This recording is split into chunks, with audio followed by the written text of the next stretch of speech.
Hey, what's happening? It's Robert Phoenix. I am back. It is Sunday night, and you are here ostensibly for Sunday Night AstroLive.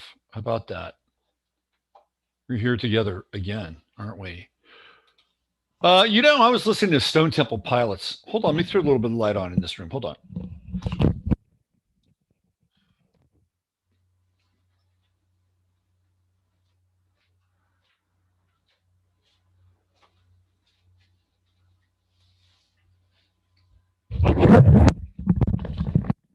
Not a band that I really got into when they were around, but I have to say, guilty pleasure.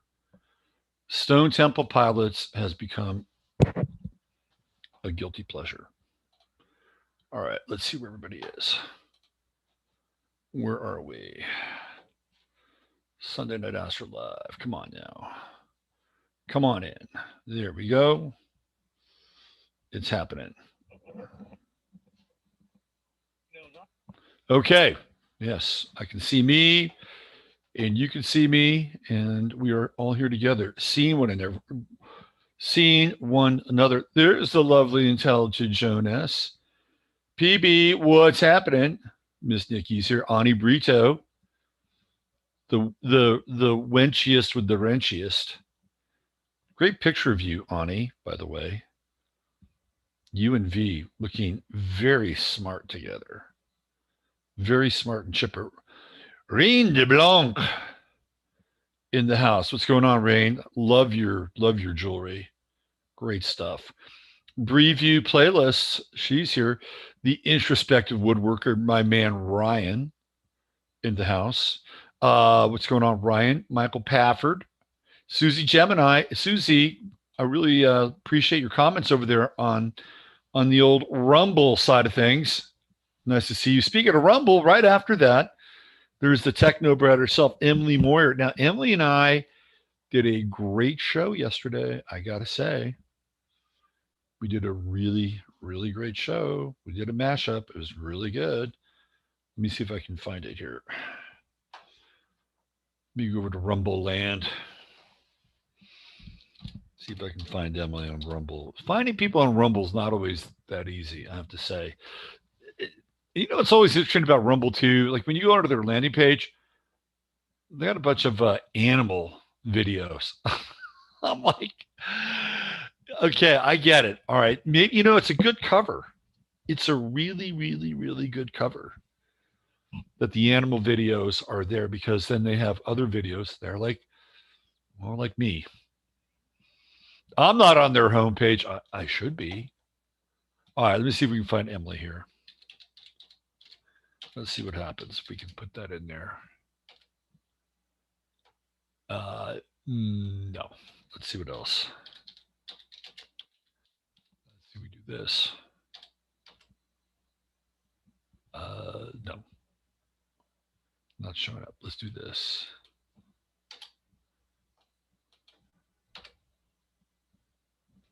No. See, this is the one thing about Rumble that really sucks. I think Emily sent me the link. Hold on. Let me go into my email. I think she sent me the link. Hold on.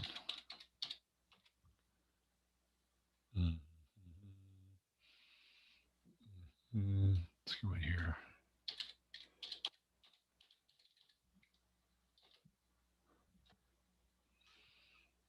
here. Emily, I don't have it. I don't have the link to Rumble.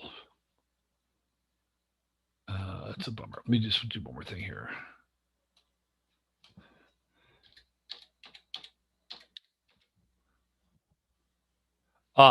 Here we go. Got it. Found it. Got it. There it is right there. Let me put it up here. Rumble has the shittiest search. It's right up there with BitChute. It's the absolute shittiest, crappiest search.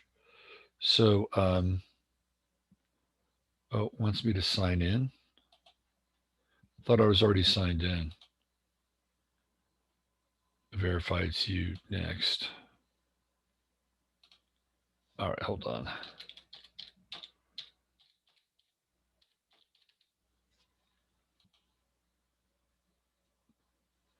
Not now. Okay, hold on. Let's do this. There we go.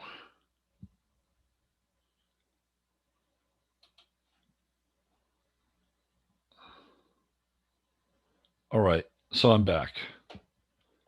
Now I can say something. All right. There's the link to yesterday's show with Emily. Boom. There you go. All right. What do we have here? Let me just turn this light down a little bit. What do we have here? Ooh, let's see. I kind of like that. No. Here, let's turn this off. Let me see. Where am I? Where am I in real time and space?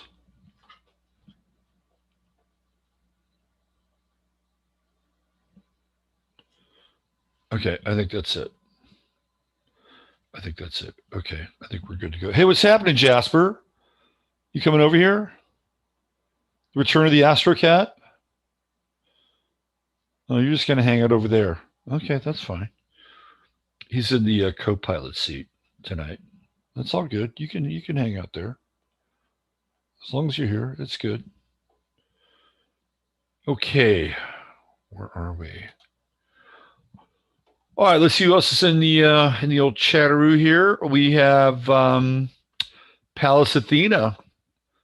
All right, stepping the vibration down from the realm of the ascended masters. Pallas Athena joins us. Welcome, Pallas Athena. BB Dodge is here. Hello, BB Dodge. Ian Barber, my man. Ian, what's going on? Shirley Lociavo. Hi, Shirley. We played some STP in the cover band I played in last night. Scott Weiland was a rock star. A lot of people didn't like him. I think Scott Weiland was like the last rock star. Really, the guy just oozed rock star, didn't he? I mean, he was a rock star, freaking rock star.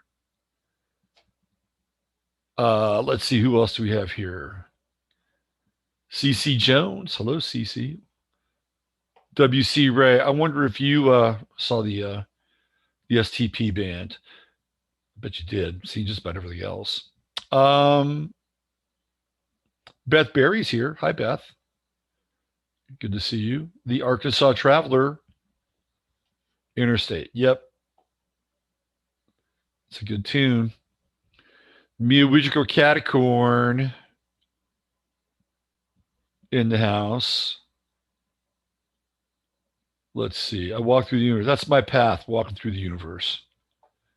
At some point, I'll walk right back through the universe to where I originated from. I'll be looking forward to that. Oh, who else do we have here? Mary Decina. What's going on, Mary? Welsh Roses is here. Who else do we have?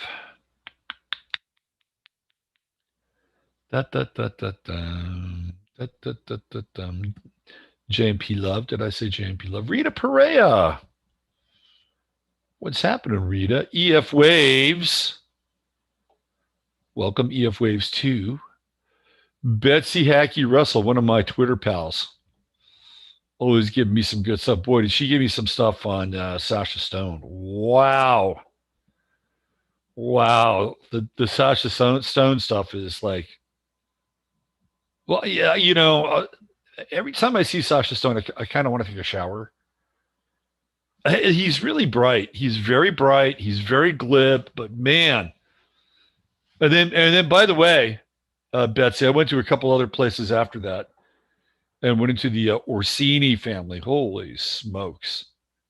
Which gets us into Chris Cornell, which gets us into Soundgarden, Audio Slave, Chester Bennington. I was just watching Chester Bennington as well. Nothing Really Matters. Great tune, by the way. Not my, I didn't like a lot of that music, but that's a really great tune. Let's see, who else do we have here? April Himmel in the house. Hello, April. Christine Mose. And she's Christine Mose over here. Good to see you, Christine. You got You got a birthday coming up right on the heels of that eclipse. We're going to talk about the eclipse tonight, by the way. Oh, it says my meeting. I'll have to change the title of that. Let's see. Who else do we have here? Monkey butt toenail. Nancy Dickerson. Hi, Nancy. Scott W. killed it with Scott W. Scott Whelan was a freaking rock star. He was born in I figured out that Scott Whelan was actually living as a young kid while I was living in San Jose. He was born in San Jose. You definitely want to hear my thoughts on Sasha Stone. Maybe we'll do that tomorrow. Claire Guest. Hi, Claire. Good to see you. There's T. Jordan, my man. Tomas. Totally need a shower after seeing you. There are a couple of people you just want to, you got a shower after you see them. Oh, Lana's in her garden. I love it. Hi, Lana. Such a major narcissist screaming for a shower. Steve Letro says, hi, Robert Company. Another wonderful on Eastern Shore of Maryland. We planted 2 more raised garden beds today. Squash are beautiful, beautiful. Invest in nature. Michael R., what's going on? Good to see you too. I hope you guys are doing well. The 51 Project. This is the meeting. If you got the memo, you're at the meeting. Leon Luis, what's going on, brother? Good to see you. Yeah, we got a cosmic background. You know, this thing can run for 3 hours and then loop. So it's always going to take you to another portion of space. Space is the place. All right. Are we all caught up here? Is the gang all here? 128 of the best people in the universe watching right now. I think I got just about everybody. Let's see. Revelations Goyle, another one of my Twitter peeps. Good stuff, Revelations Goyle. Great tweets over there. Oh, and Nathaniel Graham is here. Is that right? Kelly Q. Hi, Kelly Q. Let's see. Anybody else? I miss you, Nathaniel. Good to see you. Sabrina. Hi, Sabrina. Sabrina C. Tondar. I love saying that. Jasper. Should I have named you Tondar? I didn't name Jasper, by the way. Hi, Kathleen. I didn't name Jasper. Jasper was named by the younger. There he is. Are you here? Is it picking up on you? It should be. It should be. There's Jeff Peters. What's going on, Jeff? Equicentric is here. There he is. Whoop. Well, we almost beamed back to Earth there. It's a good thing we phased back into space. He's really Astro Cat tonight, aren't you? Yeah. Oh, yeah. Jasper, the astrological cat. Look to the stars to tell you right where it's at. It's Jasper, the astrological cat. Jasper, are you going to be channeling the wisdom of the stars this evening? He always does. You always do. So tomorrow I'm going to be looking at a new place. Fingers crossed. We'll see what happens. The quest is on. The quest is on. All right. Let me do one more quick peruse of chat. See if anybody new has shown up. Yep, there's Nathaniel. Charles Mazak. Charles, I saw your email. You can find me at 15minutesoflame.com Monday through Thursday. I put that in there last week. Hello, Dorothy. Nice to see you. And Jamie. Hi, Jamie. What's going on? Jamie's got a few. Hey, there's Heather Gianna. Miss Aries herself is here. Yeah. Okay. why don't we get going here? So I'm gonna kind of map out the show. Hi, Brandy. I'm gonna map out the show tonight. So here's what we've got going on. We have an eclipse coming up on the 26th. Not that long from now. What do we have tonight? So that's going to be in what a what I think that eclipse is going to be what in 10 days. Is that what we got going here? Let me just check my calendar. Yeah, so the eclipse is going to be on Tuesday the 26th. I mean, I could have waited until the 24th to talk about it, but we're going to talk about it tonight. We're going to get ahead of the curve a little bit on the eclipse. Yeah. And I also wanted to talk about Jeffrey Epstein tonight for a number of different reasons. If you don't knock that over, if you knock that over, everything will. No, it's not yours. Okay, it's not yours. Why don't you go back into the co-pilot seat? There you go. Go back over there. All right, just hang out there. You can. Yeah, it's a good place for you. It's a really good place for you.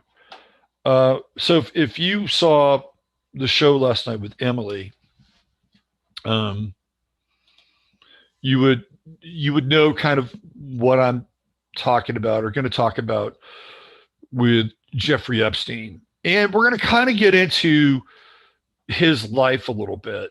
And of course, I have his chart somewhere between the time that he came on the scene and well, I think it was Friday when I started to look at his chart.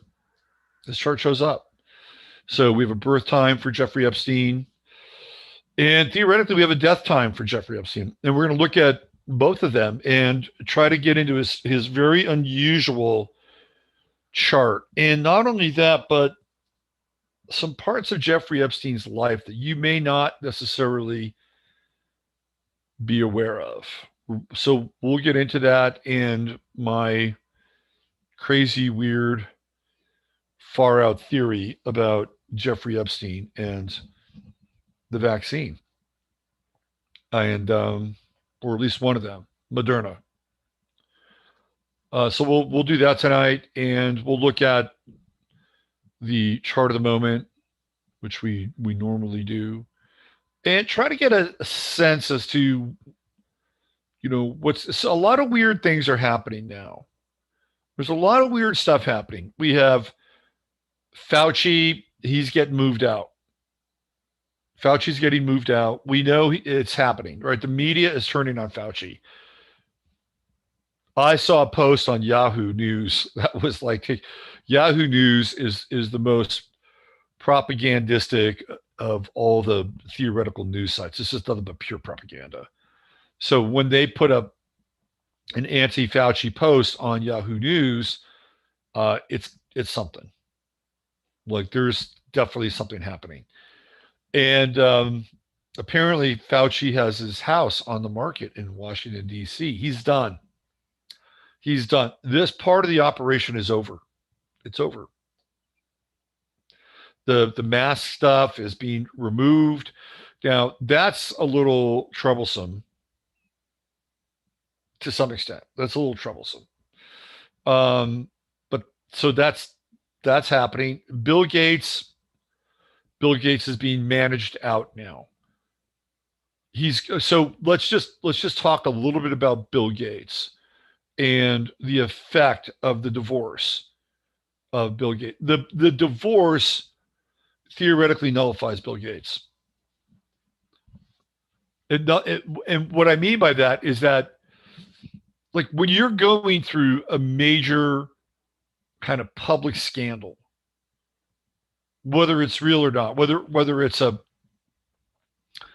a psyop or however you want to label Gates's current situation, you can't be a you can't be a spokesperson for your cause or your operation.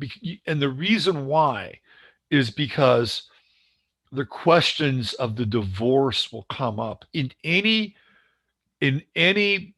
interview or any discussion with Bill Gates about the vaccine, about the effectiveness of the vaccine. The divorce stuff will come up invariably. Now, there may be some kind of agreement that, say, an ABC or an NBC or a CNN would have to agree with Gates so that the divorce wouldn't come up. But even if it didn't come up, it's in the public's head now, and the public is a little goofy, but even the dumbed down public would put two and two together and say, well, how could he really be effective in terms of what's going on with the so-called virus and the so-called vaccine and all the other things that are associated with it. He can't be effective now. He cannot be a spokesperson for it. Not now. Not now. And they're trying to, and this whole weird thing, like, well, he had nude parties of women running around his pool. I mean, and he had an affair with one of his workers. They're just trying to normalize, Bill Gates. They're trying to turn him into just some, randy, can't keep it in his pants, privileged heterosexual. I mean, that's kind of at the edge of being a normie. That's like normie perversion. And when they do stuff like that, you got to wonder what's really going on behind the scenes. What are they really into? Because they'll do that. They'll do the lesser lie versus the greater lie. They do that all the time. The lesser lie over the greater lie. The greater lie would absolutely torpedo him or anybody else in most cases. So they go in for the lesser lie. Oh, he was a bad boy. He was a bad boy. So, this happens. Another one that can't keep his Microsoft in his pants. But he's nullified now. They've just nullified him. They've neutered Bill Gates. They've neutered Tony Fauci. So they're done. So who's going to come in and be the spokesperson for the vaccine besides Trump? Who apparently he just wants everybody to take the vaccine. And he loves the vaccine. The great, beautiful, awesome warp speed vaccine that he wants to take so much credit for. Now, a lot of people will say that the reason why this is happening is because, well, the narrative's falling apart and they don't have enough people that have been voluntarily getting vaccinated. And, there's some truth to that latter part. I think this thing is topped out probably around maybe 27%. I think that's the high level. It's 27%. A lot of sources say 35% or 33% or 37%. I think it's lower. And that they're getting desperate when they want to give you some fries and a shake and some burger at the Shake Shack for a vaccine. I mean, the whole thing is weird. Who was it? I think it was Lionel over on Twitter was saying that the New York Transit Authority, the NTA, well, they were actually giving people vaccinations and giving them free rides on the subway. I mean, really, you're going to get a shot in a subway station? How clean is that? Like, really, that's happening? This is the level of desperation that they've kind of like come to. They've arrived at.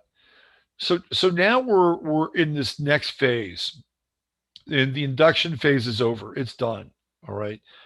This thing can only head into three directions now. Three directions.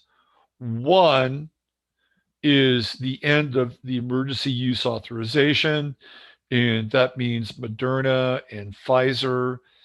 J&J is off the table now. They still have not okayed J&J to come back in.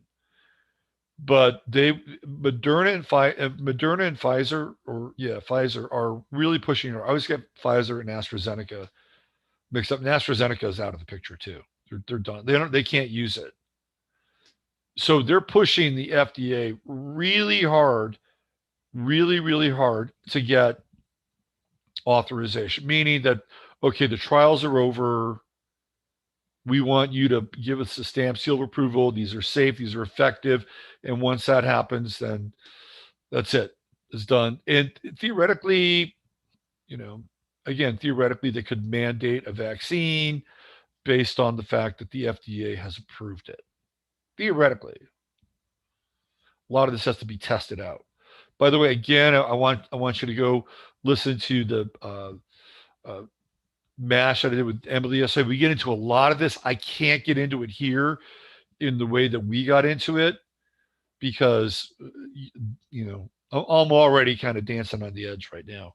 But go listen to that MASH because we get into this. We get into the Emergency Use Authorization Act. We get into what Trump did back in September of 2019, getting everything ramped up. The language in that executive order is everything that they needed to move forward and,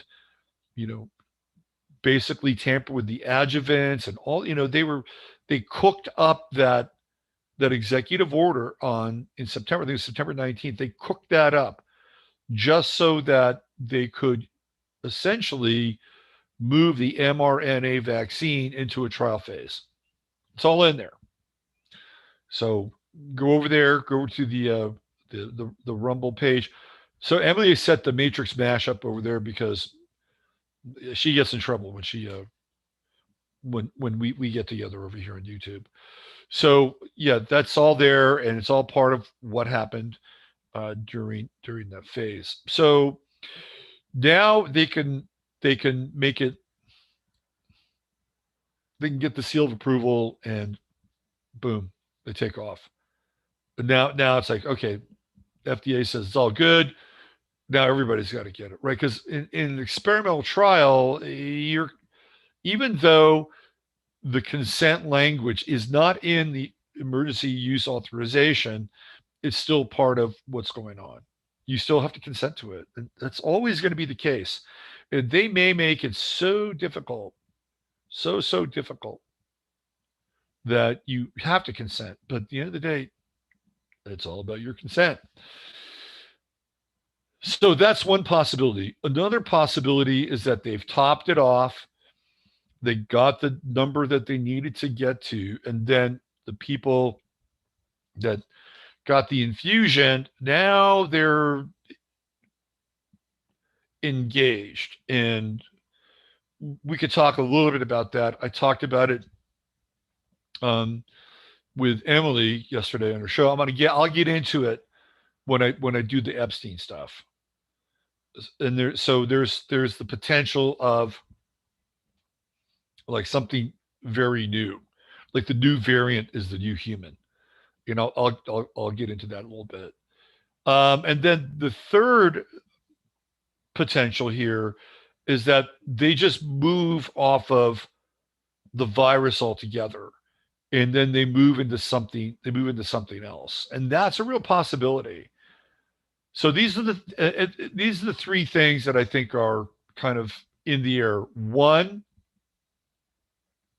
is that they go into the emergency use. They try to get it approved by the FDA, in which case it's normalized, and then the rest of the so-called unvaccinated public then have to deal with it. Two, they got the number that they needed, and then the effect of the infusion on the infused populace becomes very evident.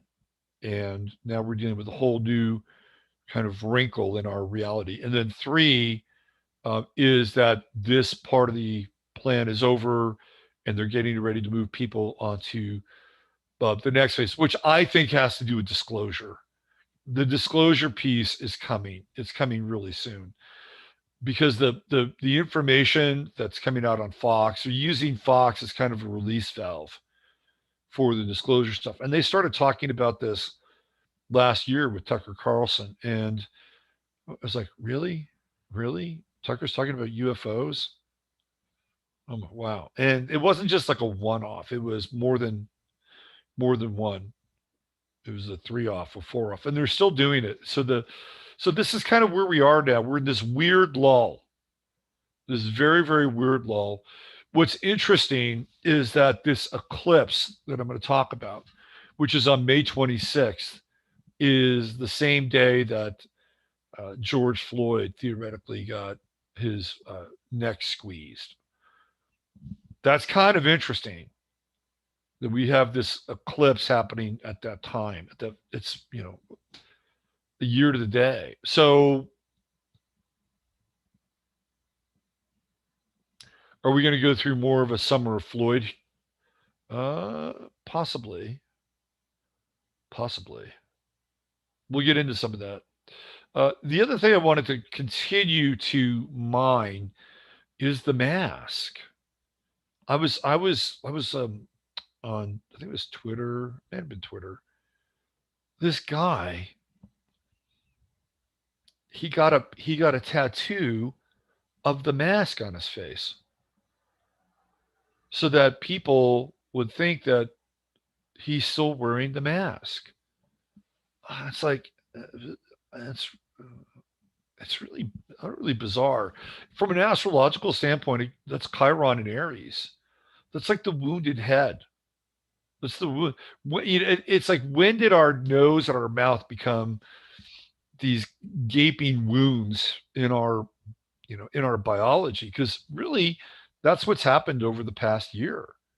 This and this there's just become these ducts of contagion, and people have to continue to wear their mask in order to feel safe and secure. Now you've got people, oh, I've got to rewire my head now. I have to rewire my head because who said that? It was that woman on NBC or CNN, Rachel Maddow. I have to rewire my head because I can't I won't be able to determine who's on my side or not. That's going to just throw those people into a fucking world of confusion. I think we're going to see people having breakdowns. I think we're going to see them having breakdowns. What's going to happen? Here's what I think is going to be interesting, because there are people who are really looking forward to taking their mask off, and who knows that maybe they got the infusion. But what happens when those people who are bold enough to remove the face diaper, and they know somebody, maybe it's a family member or a friend, and their family member or their friend won't take the mask off? Think of the pressure that they're going to face, pun not really intended, the pressure that they're going to face when people who have masked up with them are now pressuring them to take their mask off. It's kind of a reverse thing. It's going to be and maybe this has something to do with the Mercury retrograde coming up. I don't think this Mercury retrograde is going to be bad, by the way. I don't. I think it's going to be interesting because it feels like we've been in a Mercury retrograde for a while. And for all intents and purposes, we've been in a Mercury station for, well, since what? Election night. Mercury was stationed. It was not direct. It was not retrograde. And we've been in this holding pattern since then. And what's interesting is that they're still going through the voter counts. And apparently in Arizona, I probably will get a strike for this, but apparently in Arizona, there is a bit of a discrepancy. And the numbers are much bigger than they let on, like a big discrepancy. That's all part of the Mercury station. Like, it hasn't ended. We have not had a completion around the election. And who knows, maybe when we go through this retrograde and it comes to be a station again and moves forward again, we might have some forward movement. But everything has felt incredibly retrograde in general, just in general, and very kind of regressive and just what's a good reword? Reflexive, ridiculous, although it's a different re. It's just felt like that. It felt like everything's we're going backwards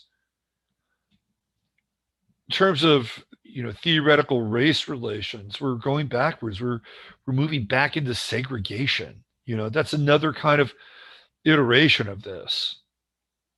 We're going backwards towards the gas shortages, the Carter administration.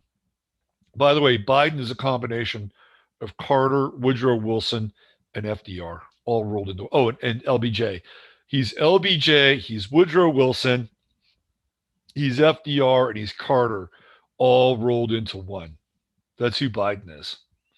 He is the manifestation of all their ghosts. But if we've been going through what really feels like a Mercury retrograde kind of experience, I feel like the Mercury retrograde will actually be an antidote to that, and that we'll see things that will be revelatory and uh, kind of shifting the poles in some ways, because it's already kind of happening.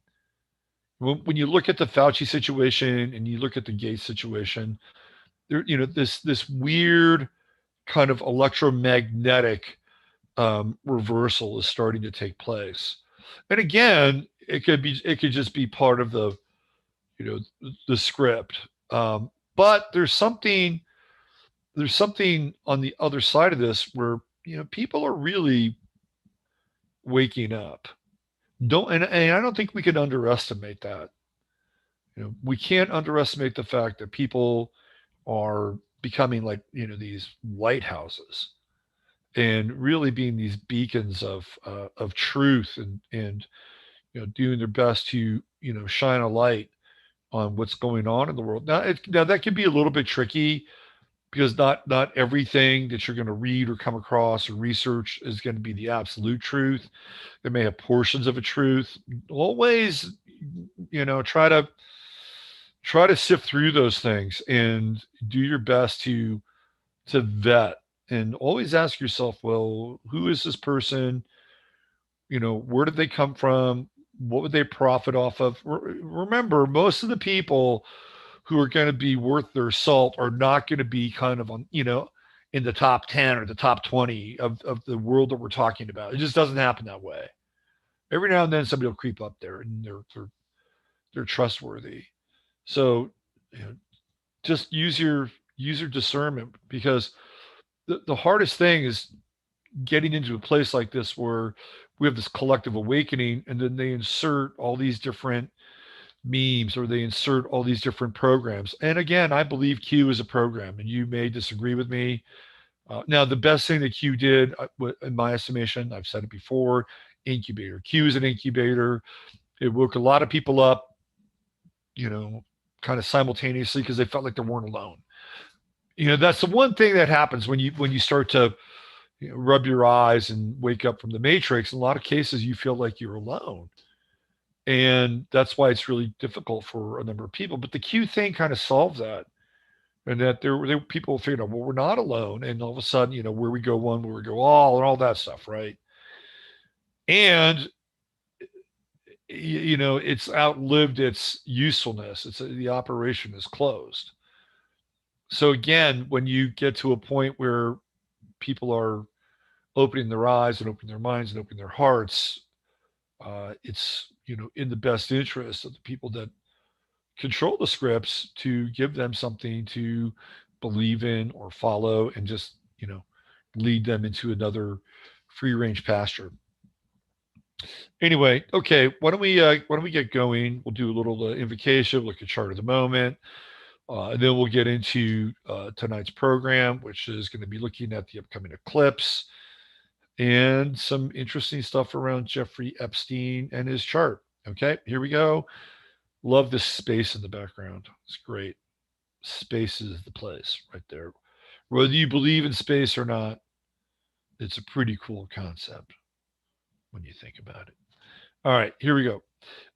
Dear blessed Holy Mother, Father God, the great central Sun, within the universal light, which is the light of Yeshua, Sananda, Emmanuel, we ask that only the highest and best information, wisdom, and truth come through this channel at this time. And as we do so, we affirm and decree the qualities of openness and discernment, prosperity, courage, aliveness, community, camaraderie, purpose, focus, fortitude, patience, endurance, expectancy, clarity, distillation, fun, joy, communication, a true oneness, compassion, empathy, and above all, love. We ask that any karmic residue be cleansed, purified, clarified, and removed from this stream at this time. Okay, let's get going. Let's do a little chart of the moment action. Let's see what we've got going on here right now. Let's see, what do I want to do? I want to put this. Give me 1 second. I just want to make sure I got all my charts lined up and that I don't mess anything up. I want to have, come on. I can't do that? Why not? There we go. Okay, let me do this.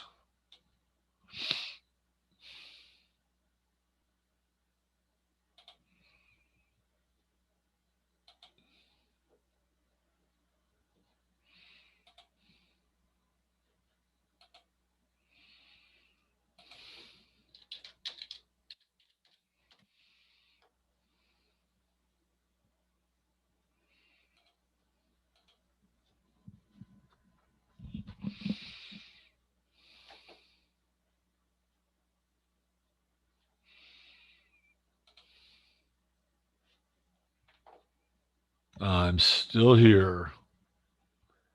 I'm still here. Let's see.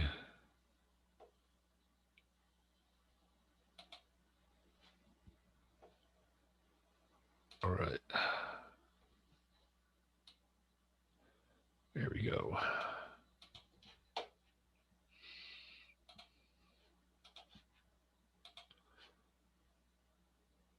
All right. The old chart of the moment there.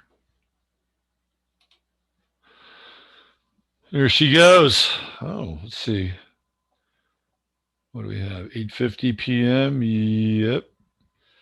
That's right. All right. The ascendant is in Sagittarius. 1 degree off of Jeffrey Epstein's ascendant, by the way.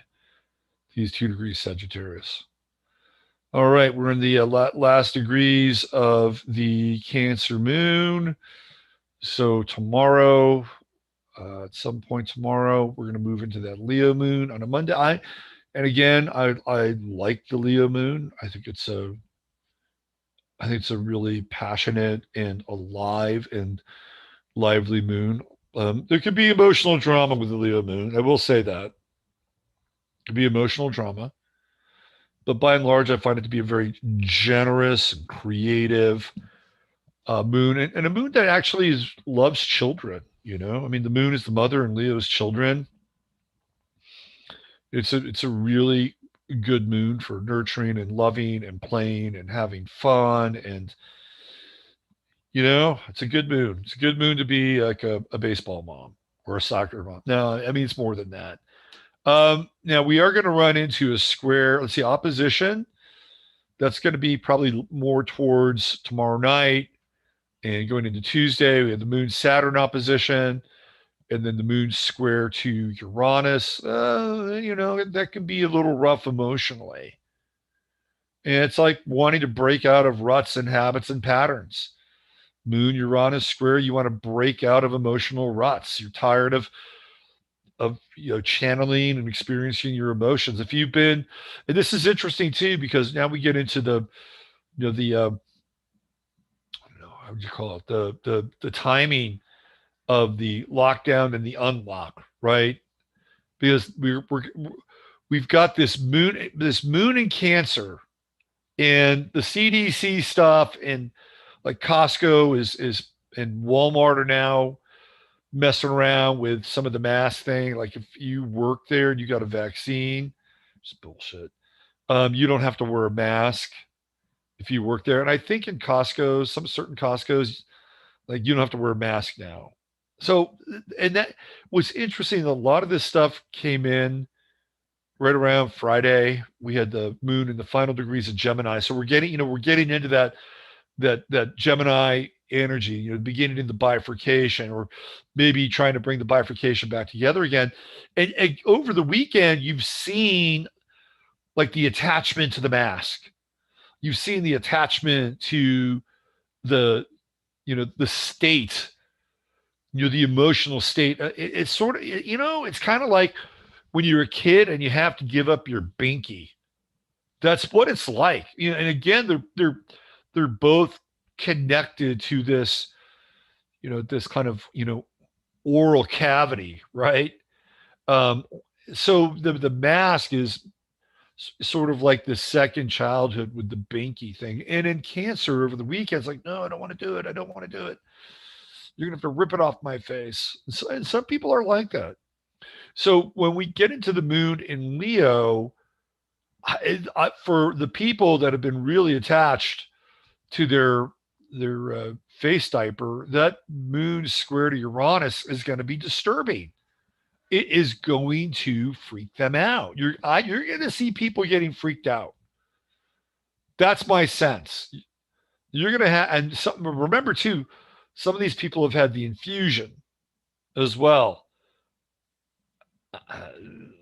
It's going to, I think it's going to be weird. I just think that Monday, Tuesday, you're going to see people just have meltdowns. They're going to have meltdowns. And what happens when people are scared and they feel like they're threatened and they don't feel like they have any power? What do? They try to appeal to authorities. And that's that moon opposite Saturn. You have this passionate Leo moon, childlike too. It's a childlike moon.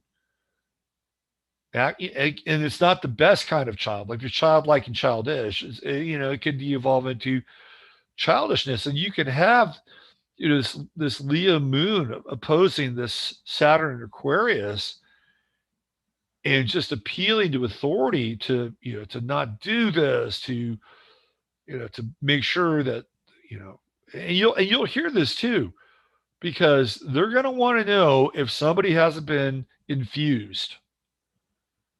They're gonna make a big deal out of it because they're gonna feel like their safety is at risk. Well, just continue to wear the face band-aid. Just continue to wear it. I mean, if that's what you want to do, that's what you want to do. But we can see it, right? You can see it with the moon square to Uranus. It's going to be disruptive, uncomfortable. Now, some people might respond to it and, well, hey, I'm ready. But after a year's worth of like bonding with your binky, with your band-aid binky, it's probably going to be hard for a lot of these people to let it go. So that's where you get into that moon Saturn opposition, the appealing to authority, please, please, please, please, please. Crazy, right? This shit is crazy. Anyway, I can see that happening. I can definitely see that happening. The other thing too, and I'm wondering how long people can continue to live and exist without creativity and without things like creativity and art. Because this whole situation has really reduced that. I mean, and it's not just what we've been experiencing for the past year, more than a year now. It also has a lot to do with the social definitions of what's correct and what's incorrect. And what's incorrect is usually what makes good art or art in general. You put the elements of things that are correct inside of, an art form, it becomes really boring really, really, really quickly. Like Leni Riefenstahl was a great filmmaker, but the movies that she made for Hitler were really fucking boring. They're boring because they're just telling these stories that are, they're all governed by the dictates of the system, right? The dictates of the state. And even a lot of the Nazi art was really kind of uninspired. It was kind of big and muscular and very, you know, Third Reichy. It's not really interesting. It's not interesting because it's governed and defined by, the dictates of the state. And the dictates of the state are not the dictates of the spirit. Those are two different things. Those are two completely different things. And the same thing can be said for, we've talked about this before, with Russian art, primarily art, not Russian literature. Russian literature is interesting. Some of the best literature of the 20th century was Russian. Dostoevsky is one of the greatest writers of the 20th century. He's fantastic. Um, Solzhenitsyn's an amazing writer, but his art comes out of intense tragedy and pathos and suffering. It's not dictated or guided by the state. Some of the Russian art, the communist art, is compelling. It's interesting. I mean, it's a big, bold images, workers of the world unite. A lot of it has also occult symbols in it. There's a lot of occult symbolism in that Russian party art. But you look at the films that they did. They did make movies. They're terrible. They're terrible movies. It's all about the state being, the you know the arbiters of everything, and Stalin's a hero, and it's just, nobody went to go see that shit. And that's what happens when you get state driven or state sponsored art. It's just not good. It's not good, and we have our version of it right now. So that's the other thing with the moon in Leo squaring Uranus. Like, there's a creative restlessness. And I've been watching this channel called Sea of Tranquility, and I actually really like it. And there's this guy, he lives in upstate New York. His name is Pete Pardo. He's a really nice guy. He's a total muso, and he has these shows where they talk about albums and they talk about live shows, and he does a lot of stuff with this Canadian named Martin Popoff, who's a rock and roll critic and writer. And they're interesting shows. And one of the things that, when you listen to those shows and you kind of take a time travel or take a trip back in time, and if you were around in like the late 60s, 70s, 80s, and even the 90s to some extent, like, those are really creative times, especially the 70s.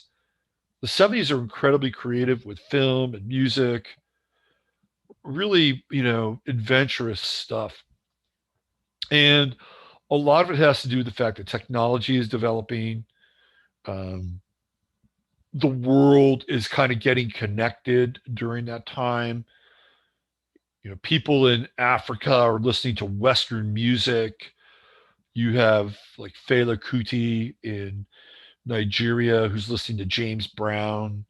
You have people in the West who are listening to African music, like Brian Eno, and then ultimately the Talking Heads.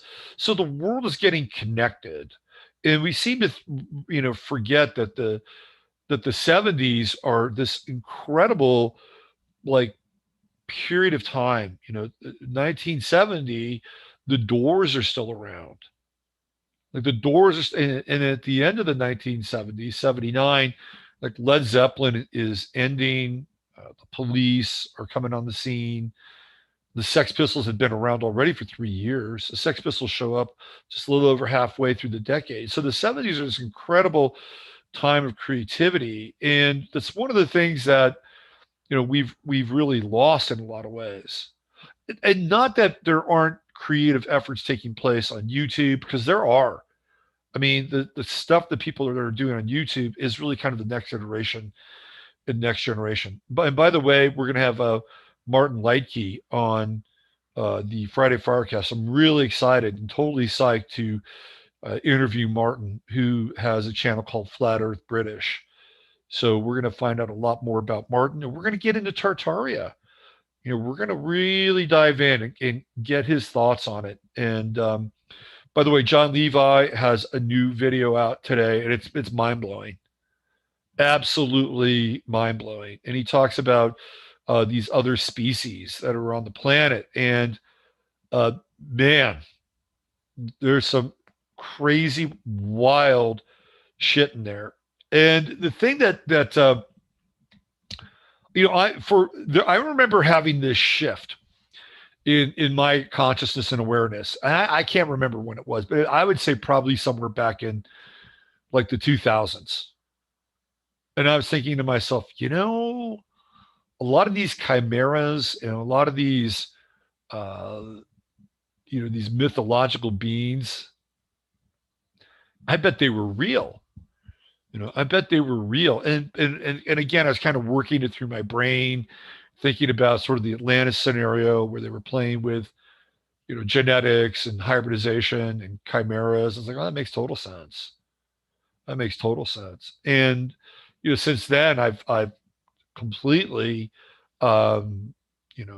just opened up to that possibility of these chimeras as being, or these creatures as being very real, with maybe the exception of the dinosaurs. I think I've gone in the other direction with the dinosaurs. That's another story. Anyway, with John's latest video, it's incredible. There's two things about that video that blow my mind. Well, there are three things. Two blow my mind, and one's a conclusion. And I promise I'll get back to astrology here. So one of the things that he finds is that there are a number of these paintings, drawings, and depictions of people that don't have heads, and that their heads are on their chest. And it's like across the board. It's like they're all over the place. And then he has this great reveal where there's an actual photograph of one of these chest heads. That's what he calls it, a chest head. And it's like, holy fuck. This is you got a photograph here of somebody who's got their head not here, but here. And it's mind-blowing. It's absolutely mind-blowing. And then he gets into this other piece at the end, where there was this guy who went around the world, and his job, him and his dad, were to collect these. They weren't artifacts. They were like bodies and skeletons of all these different unusual creatures. And I think he gave them to like a museum of science or something like that, or a couple of them. And they just wanted to lock his ass up. They wanted to lock him up. They ridiculed him. Like these things can never exist. You're insane. So then he took all that stuff and he put it in the basement of this house, and he locked up the basement. And apparently he had some money, and he turned the house into an orphanage, and he left instructions for nobody to go into the basement, and nobody did. And eventually the orphanage ran out of money, and I think they were going to tear the place down. And then they finally went down into the basement and they retrieved this stuff. And it's mind-blowing. It's absolutely mind-blowing. He's got like skeletons of mermaids and like crazy shit. Small beings with wings. Like the wings are attached and you can see the skeleton. And it's just, it's phenomenal, right? It's absolutely mind-boggling, phenomenal stuff. And this has a lot to do with our hidden history. And, we're coming up on this time with the Pluto return, which is an important, it's at 26 degrees. This is where it was when the United States theoretically became the United States. And there was a lot going on then. And here we are. We're coming to the end of that time, the end of that cycle. And it certainly looks like the country is becoming a different country. It's not the same country that it was. Is it going to be the country that they're trying to craft it and mold it into? TBD. And ultimately, I say no. That said, with that Pluto retrograde right here, 26 degrees, right? Pluto retrograde, we're kind of looking backwards now. And we have been for a while. The Tartarian stuff has been, really circulating, through the ethers of the internet for a while now.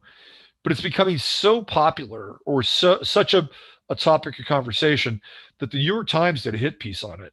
Was it New York Times or it was the New York Times, one of the New York Magazine, one of the two? It did a total hit piece on it, and they basically said that this is the new Q. That's what they said. That the whole Tartarian stuff is the new Q, and that it's anti-Semitic, which I don't fucking get at all. Like and I'll tell you why I think they say that. Let me tell you why I think they say that.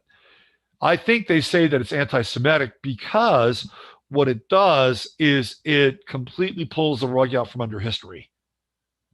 And the people that tell the tale of history, could create the narrative, control the story, they don't want you to find that stuff out. They don't want you to find it out. So then they're going to say, well, this is anti-Semitic. Stay away from it. Stay away from it. This is radioactive. This is the forbidden zone in Planet of the Apes. Don't go there. You have to ask yourself, why? Why? And what they don't do is they don't look at the evidence. They don't look at any of it. They don't. They just want to go ahead and kind of smear you, right? So the reason I'm talking about this, because creativity, we are seeing some creativity in a different kind of way. Like a lot of the, there's a lot of really creative internet channels, and I applaud them. It's great stuff. But from a social perspective, that's become imploded, right? It's all just kind of inverted. So when we see this, again, lunar cycles are really brief, but we see this Moon Uranus square. It's this kind of point of friction of wanting to break through emotionally. For some people, again, if you've been band-aiding up for the last year, that energy is going to be disturbing, and you're going to want to appeal towards the authority to mandate something, whatever that mandate is. Mandate the band-aid. So that's just the lunar side. We're going to go through a few lunar phases this week. We're going to have Moon in Virgo and Libra. I think we'll be in Libra by the week's end. And Moon in Virgo is critical. It's kind of a critical moon. And the opposition of the Moon with Neptune, that'll be interesting. So what are we talking about? Like Wednesday, Thursday, Moon Neptune opposition. That's like hysteria. You get into Moon and Virgo, it's anal. People are really attached to that kind of Virgoan anality with their emotion. This is all going to be sort of, post CDC, and what's going to happen when Tony Fauci's gone. See, that's the other thing, because Tony Fauci has been the calming influence. He's been like the grandfather that tucks you in by putting your face mask over you at night, right? That's what he does. He's going to put the face mask over you. He's going to put you to bed, and he's going to read you a story. Yeah, he'll read you the gay BCs before you go to bed. So when we get this Moon Neptune up again, there's more kind of hysteria. I think we're dealing with some hysteria this week. That's what I feel. That's what it feels with this lunar phase leading into the eclipse. Is a little hysterical. Just a tad hysterical. That's my sense here. The sun is moving out of square with Saturn. Now, what are we talking about? We're talking that's 26. So 4 days from now, we got a Sun-Jupiter square. Sun in Gemini, Jupiter in Pisces. Again, kind of more this, this kind of, that's going to be right around the time when we have this moon in Virgo opposing Neptune. Then you have a moon, and it'll probably be close to the moon sun square. So Wednesday, Thursday is going to be interesting. Wednesday, Thursday, interesting. Again, I think a lot of hysteria, a lot of kind of hypochondriacal, uh, you know, uh, tantrums. That's what it feels like. That's what it feels like. Um, yeah, yeah, yeah. I think what are we going to call this week? This is going to be, I don't know. This is going to be called the Nurse Week or something like that.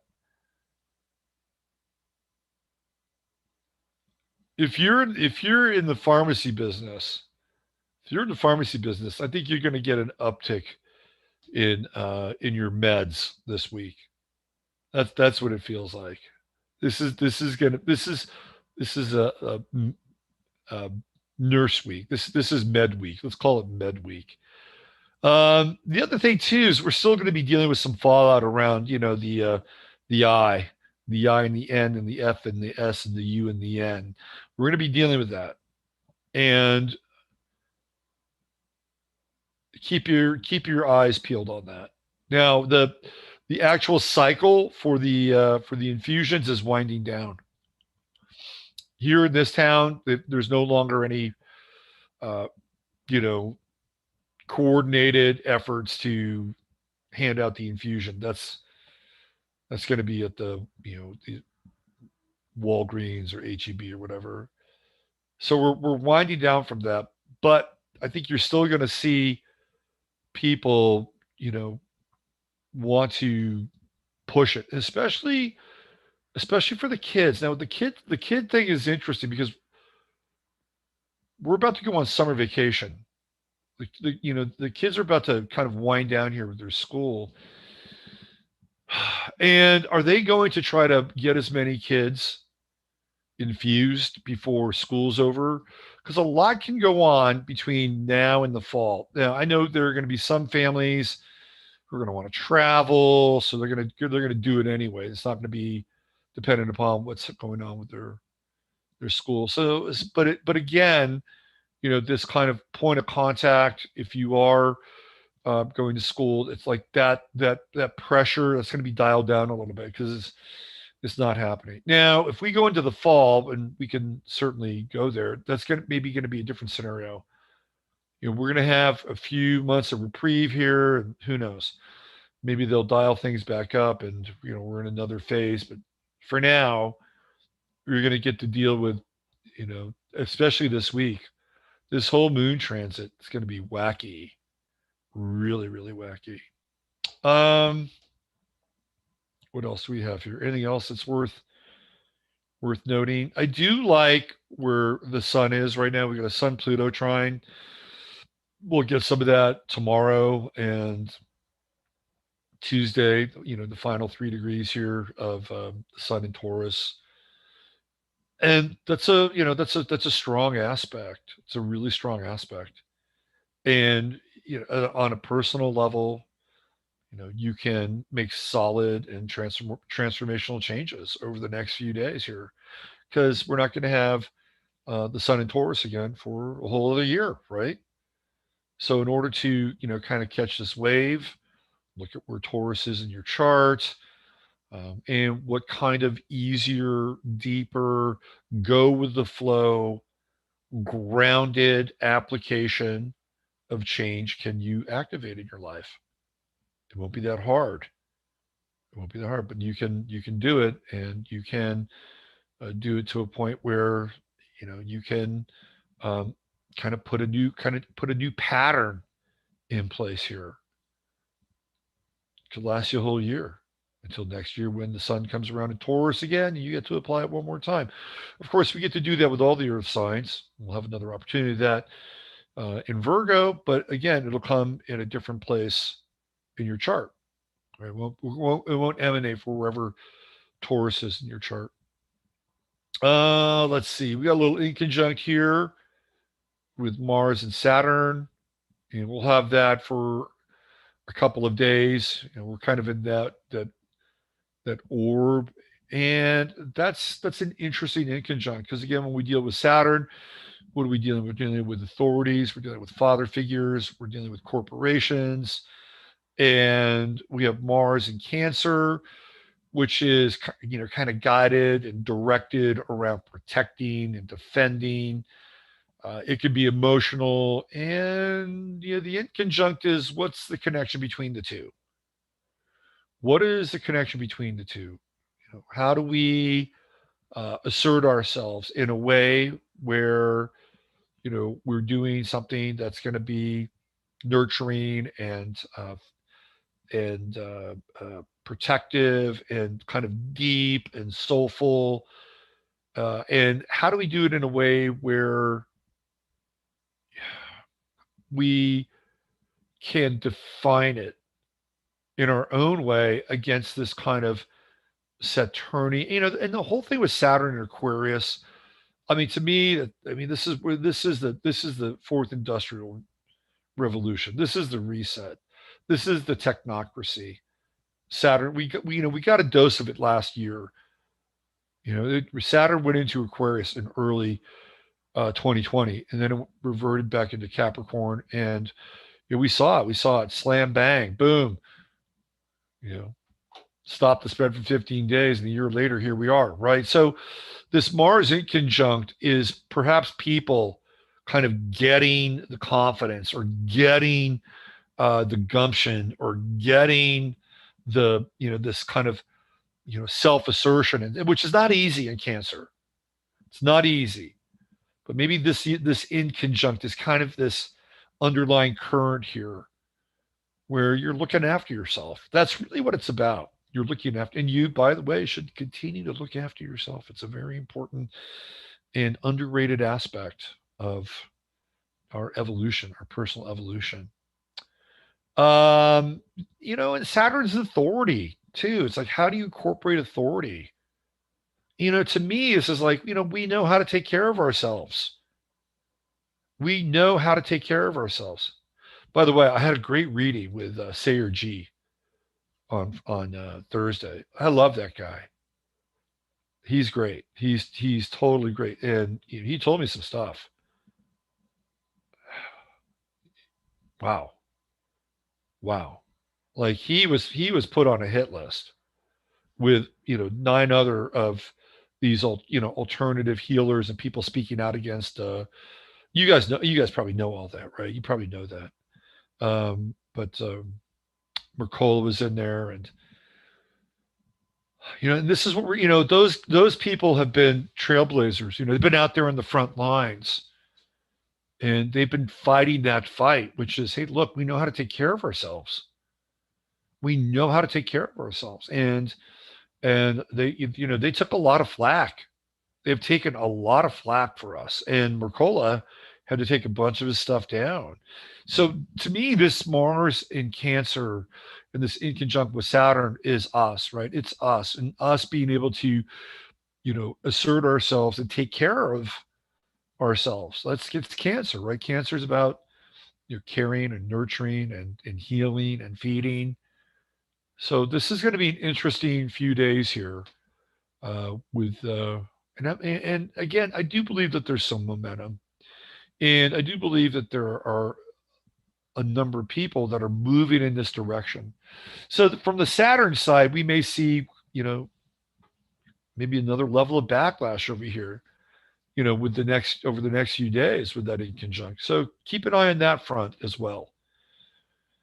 Let's see what else.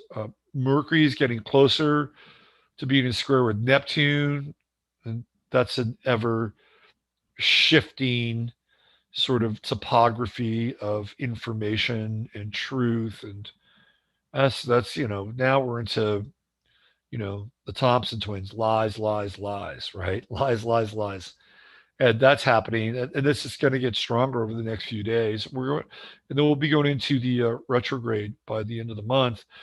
So here we go. I think the retrograde, we started off talking about the retrograde. We're going to end on the retrograde. I think it's interesting.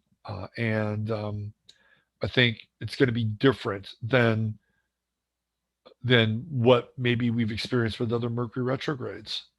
I think it'll be perhaps enlightening in some ways. Okay, let's get out of here and let's get ready to move on a little bit. Let's see where you guys are at.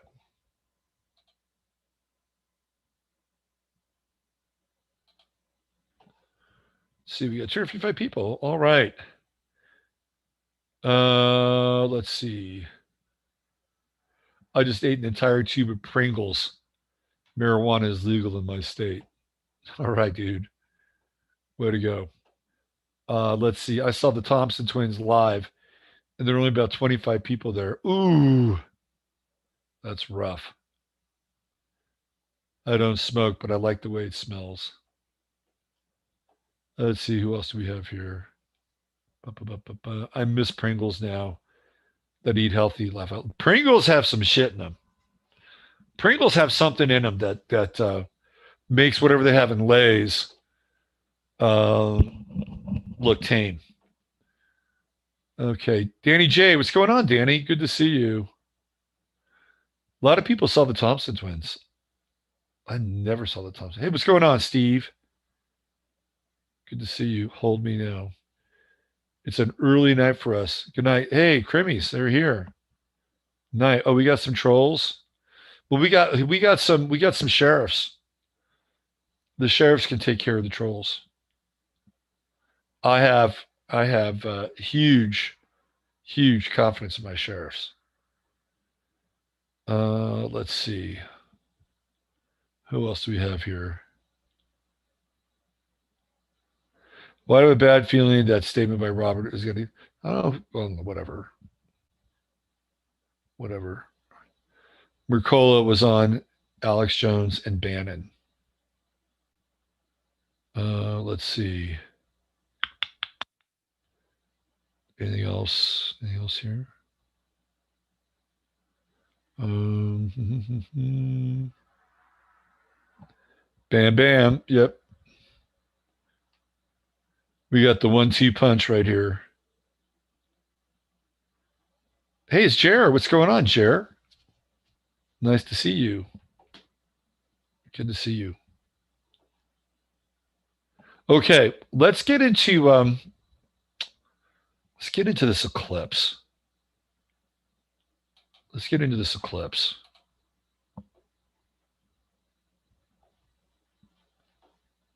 This is an interesting eclipse.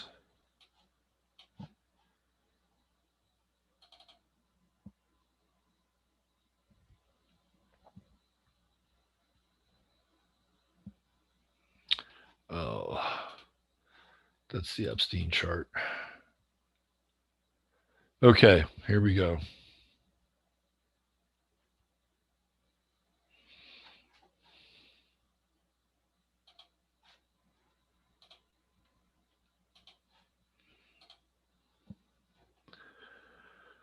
Okay.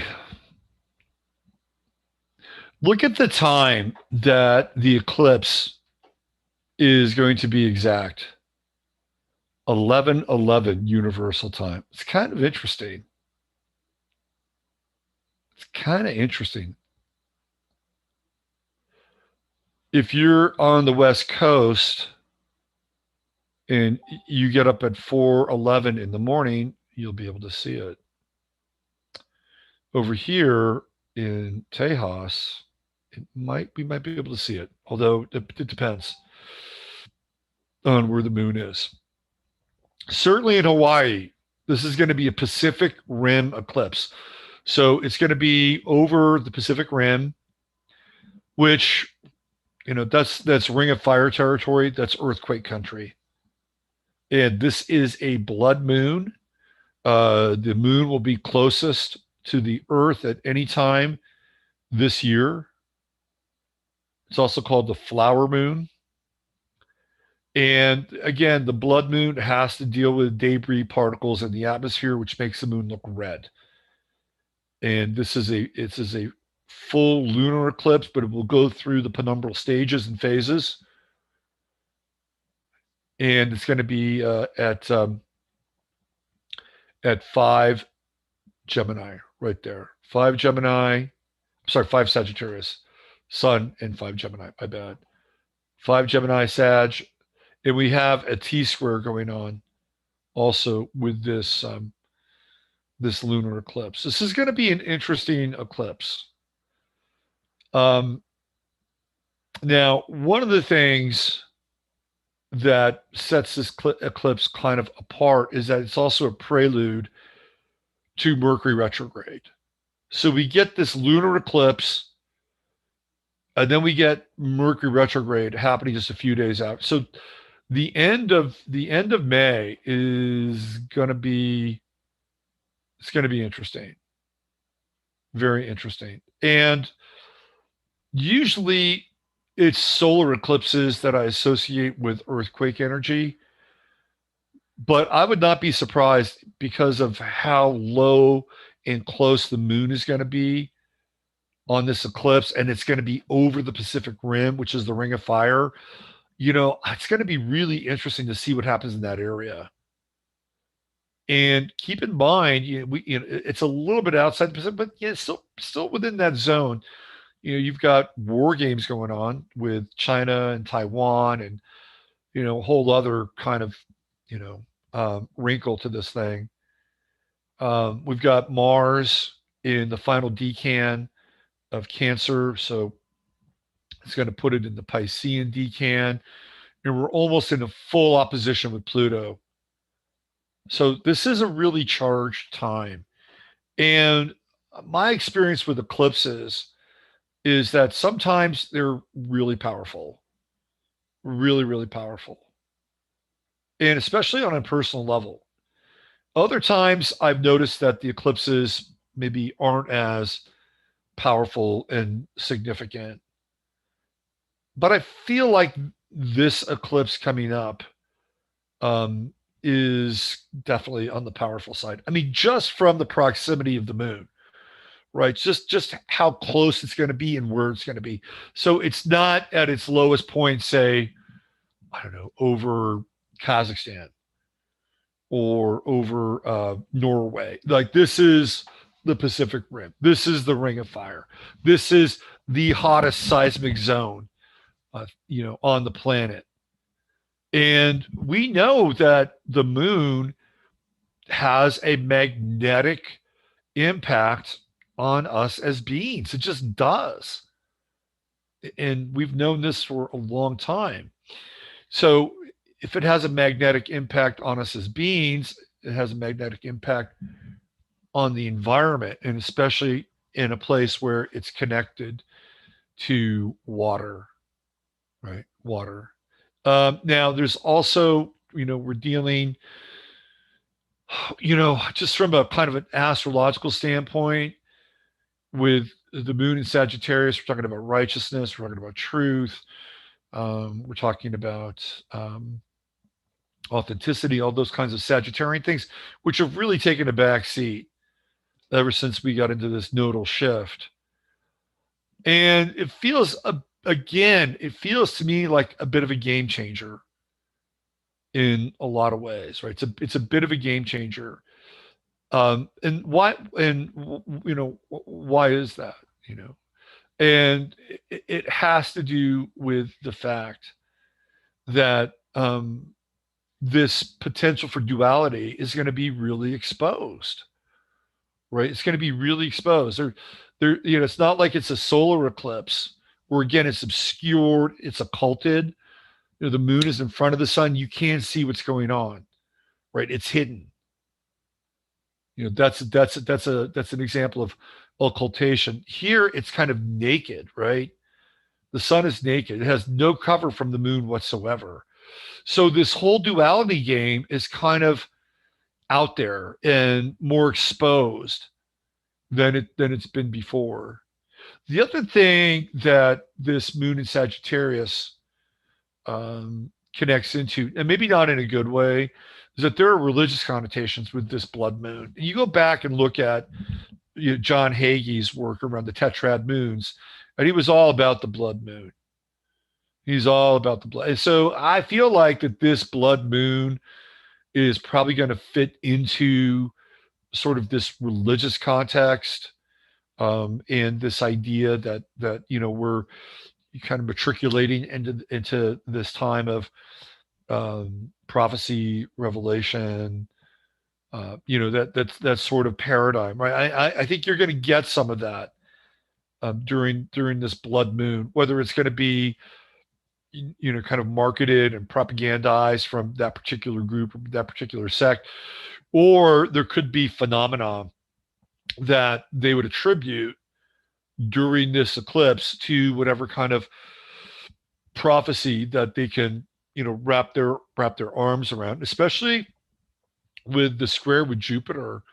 Now we're into this really mutable square with Jupiter, where again it's like, what's real, what's fantasy, and is there some level of revelation through the fantasy, which can also take place. I mean, sometimes when you're in the kind of inebriated or psychedelicized state, sometimes you get into like what is it, the is it the Eight of Cups? I think it's the Seven of Cups or the Eight of Cups, in tarot, where there's like there's the potential for revelation through delirium, in that kind of weird fugue state. I mean, there's some of that here too, right, with this T square. But I wouldn't count on it. Like I wouldn't go down that path just to have some kind of revelation. In fact, I would say I would try to be sober and clear during this time. But it's definitely going to be an interesting, uh, definitely an interesting moon, and it feels to me like it's also got this kind of initiatory energy. Like I feel like this moon and then the Mercury retrograde coming after it is kind of a game changer. It's kind of a game changer because again, this process of duality that we've been in is kind of naked and exposed. Like we can see things, right? We can, and if you just kind of follow the trail, you follow the momentum with what's going on with Fauci and the gain of function stuff. And look, I'm not going to weigh in on that and say whether or not it's real or not. I'll save that for tomorrow, my other show. But that's what's being brought up, and that's ultimately what's chasing him out of Washington D.C. And you're just going to see him disappear. You're going to see him disappear, and when that happens, it feels to me like you're going to have, the pitchforks and torches moment. I think that's coming. I think that's coming. And it feels like that this moon, this eclipse moon, this blood moon is kind of a precursor to that. Is what's going to happen when people find out that they've been royally scammed. You think people are going to be happy about that? You think they're going to be happy? And then what's going to happen as a result of that? They're again, we've seen this script before. Just when the natives get restless and are ready to wake up, they bring in another narrative, and they bring it in really quickly.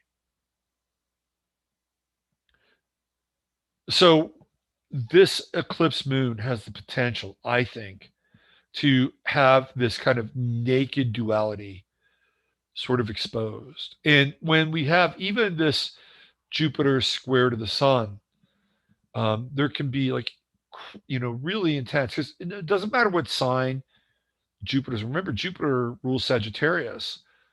So it does have to do with bringing more to the table, right? When you get a Jupiter Sun square, you're bringing kind of more. It's like the dam breaks. To me, the dam is breaking here with this Jupiter Sun square. Um, yeah, this is interesting. This is a really, really, really interesting full moon. I'm sorry, not a full moon. The eclipse, lunar eclipse, and then the days after that with this Mars Pluto opposition. That's going to be so fascinating. So we're moving into the first week of June. I just get the sense that people have had enough, that they've had enough, and they're going to have to figure out a way to flip this script pretty quickly. Now, one of the things that they may do, and I would not be surprised if this happens, at least initially, they may just say that they've defeated COVID. I would not be surprised if that happens. I would not be surprised if that happens. You may hear something about herd immunity, and they may run this herd immunity thing out really quickly and say, we've had enough people immunized and vaccinated, and we've reached herd immunity. That could easily happen. Because if they don't go down this path, I feel like this eclipse with the Mars-Pluto opposition, this is a torches and pitchfork moment right here. It's coming. It's coming. So the narrative's going to have to change. It's definitely going to have to change. And if you're in the Pacific Rim area, please be on the lookout for volcanic activity, seismic activity. I think that's all very much kind of in play here with this eclipse. I just keep hearing this, don't fear the Reaper, right? Don't fear the Reaper. Don't fear the intensity. Don't fear what's coming, right? Don't freak out. Do not freak out. This is going to be an interesting time. The next few months, we're going to have all kinds of crazy mutability. I do think the Mercury retrograde is really going to tilt in our favor because we've been living in clown world. We've been living in Mercury retrograde world ever since the election and even a bit before, but really since the election when everything was just stationary. So, buckle up, Buttercup. And I have to say, look, we got 411, like the 411, 411 information, please. And that's 1111. That is the time. That is the time of this eclipse moon. Wow. Interesting stuff. Really interesting stuff. The blood moon, the flower moon, the cosmic flower of consciousness, pollinating your extrasensory perceptions. Okay, I'm just curious, what is the Sabian symbol for that moon?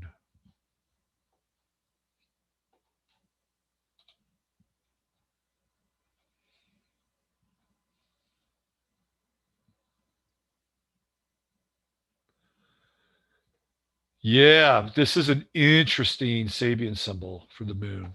I'm gonna bring it into the mix here. Yeah.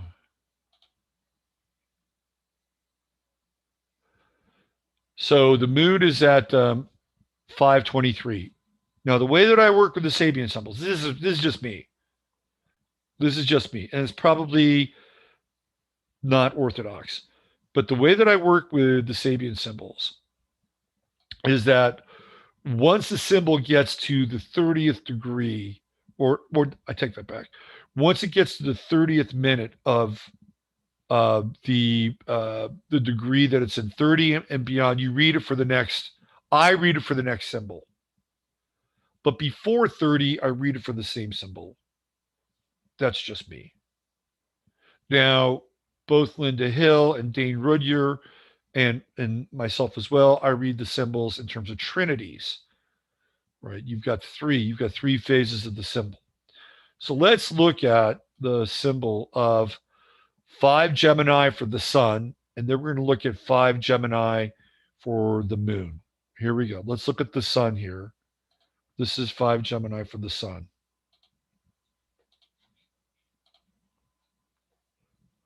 A revolutionary magazine asking for action. And what was I talking about? What was I talking? I didn't know what the symbol was, but what was I talking about in terms of feelings, right? Like people have had enough. We've got this occulted moon. The sun is naked. It's hanging out there. The explosive tendency of repressed feelings and root emotions.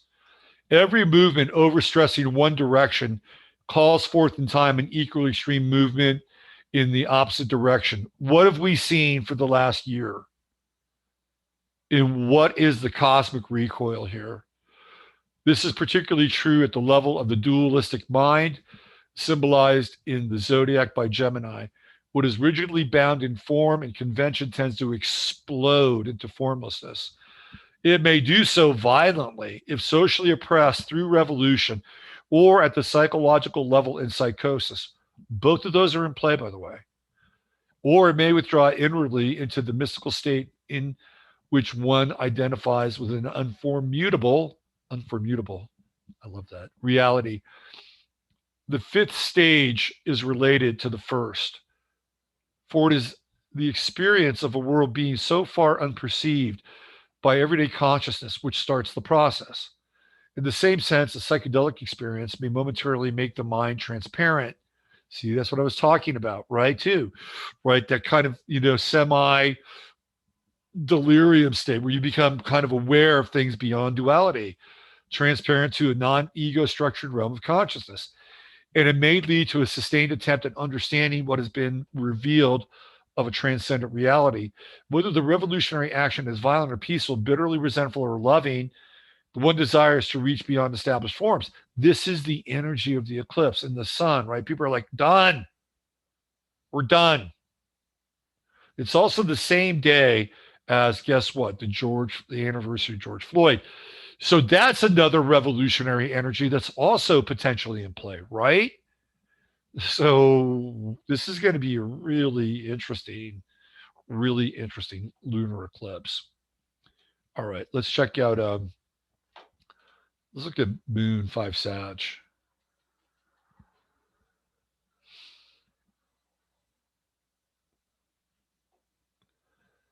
This is a really interesting symbol.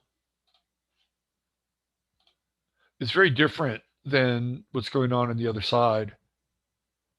An old owl sits alone on the branch of a large tree, a poised and wise approach to existence based on a clear perception of unconscious factors and their operation. That's kind of the revelatory aspect of this moon. It's wisdom. We're dealing with wisdom with Sagittarius. The owl has always been a symbol of wisdom, and its hooting call has evoked a rise to the mysterious and hidden elements in life. The owl functions lucidly in the night aspect of existence. His eyes see what men normally fail to perceive. He represents that consciousness, which is active, where the processes of life normally escape the attention of the personal ego and its intellect. This is the last of the five symbols in the 45th sequence. It suggests the possibility of developing a wisdom beyond tragedy, a peace and poise beyond conflict. One might speak here of translucidity. So we have this really interesting kind of dialectic where there's this, call to revolutionary action, and then we have this, this moment of wisdom that inserts itself into the experience with this full moon, this eclipse as well. Very interesting time. It's a very, very interesting time. Okay, let's get into some Jeffrey Epstein.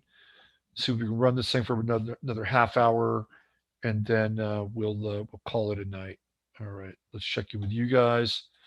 Let's see where you're at. We got 247 people here. Why now this information about Fauci? Of course, because we talked about this. He's done. They're rolling up. They're rolling up the circus. They're rolling up the circus. Natalie says, I have to go, but I really enjoyed hanging out with this group of enlightened people again. Robert, thank you. Excellent. Nice to see you, Natalie. Let's see. The 00 replacement tower is a symbol of duality.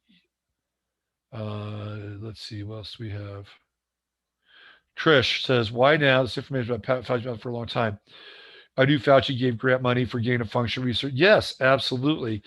Why is this being treated as due? Because they've decided his usefulness is done. He's done. That's why. They're moving on. They can't roll him out any longer. They can't roll him out. That's why. Let's see. Sticky Marks. What's going on, Sticky? Good to see you. Excellent. there is a possibility Epstein is still alive. More than just a possibility, I'd say.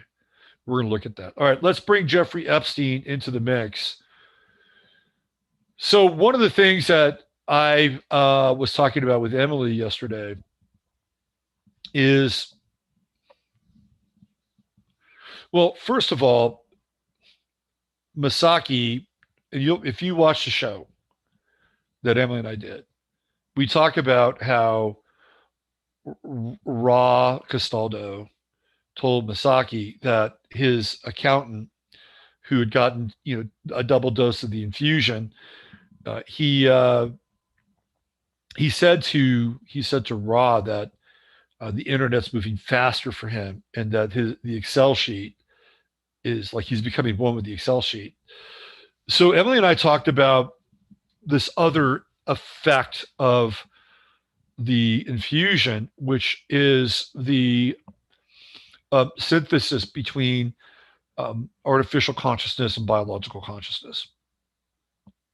And that people who received the infusion, the ones who were able to integrate it, that they would become more and more infused with synthetic consciousness, and that they would actually become one with the artificial intelligence, that they become one with the AI, that this is where they would go. And as a result of that, that they would ultimately begin to have traits and abilities that would be very different than non-infused people. Some of which might be considered to be superhuman, actually, especially if they're able to merge with AI in terms of whether it's from a what's the word I'm looking for, from a place of diffusion, or like just frequency, like matching the frequency between their consciousness and their wiring and their synthetic biology to the Wi-Fi signal, the internet, cybernetic consciousness, zeros and ones, all that stuff. It's a frequency match, right? It's a frequency match. So as a frequency match, you're able to dial into that frequency and become theoretically one with it. Right. But then there's also the potential for them to connect in with AI from a place where AI has a centralized kind of consciousness, and if you could call it that, or centralized intelligence, and it's through the 5G signal, which is able to connect with and communicate with people who've been infused, that it can then connect with them as well. So we're talking about frequency match, and we're also talking about basically being tapped into a mainframe. But the other potential for this is for those people to actually be able to connect and communicate with one another as well, which is a bit freaky if you think about it. And it's almost like now we have two species. We have a species that is going to be, on the analog side of things. We have a species that's going to be developing differently. And so we talked about that last night on the show, or yesterday on the show, 2 hours, really good. And then the potential for that gets really, really weird, really, really weird. Because what happens then if all of a sudden, people who have had the infusion now have these really interesting traits, and these traits are translatable to things like work. And if you're somebody who is part of this control group, and all of a sudden now you're like at one with your fucking Excel sheet, or you're at one with writing code, and you're able to do it, 20 times or 30 times faster than your average code writer. Well, if you're a business, who would you want to hire? You'd want to hire somebody who does all that shit, right? So this is a potential that we're facing here, with the infusion. I just threw it out there.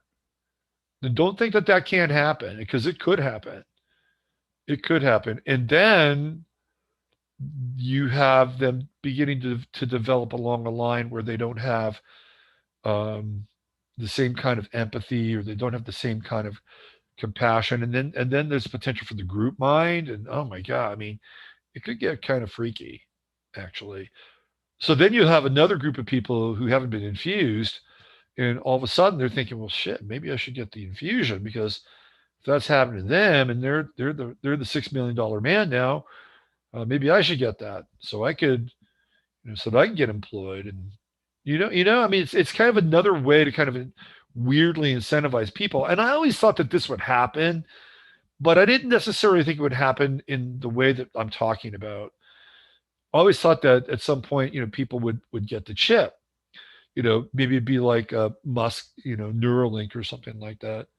And I thought that they would get the chip, and then the chip would allow them to speak all these different languages, and and in order to get a job or to be employable, you'd have to prove that you had, the latest, X1000 chip and the upgrades and all that stuff. They would check on you, and if you did that, then you'd be employable. If not, well, you'd be consigned to, I don't know, cleaning the gorilla cage or something like that.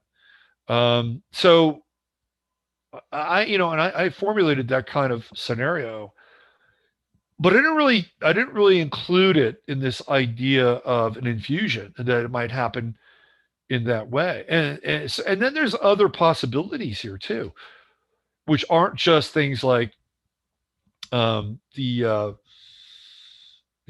potential for connecting with cybernetic consciousness.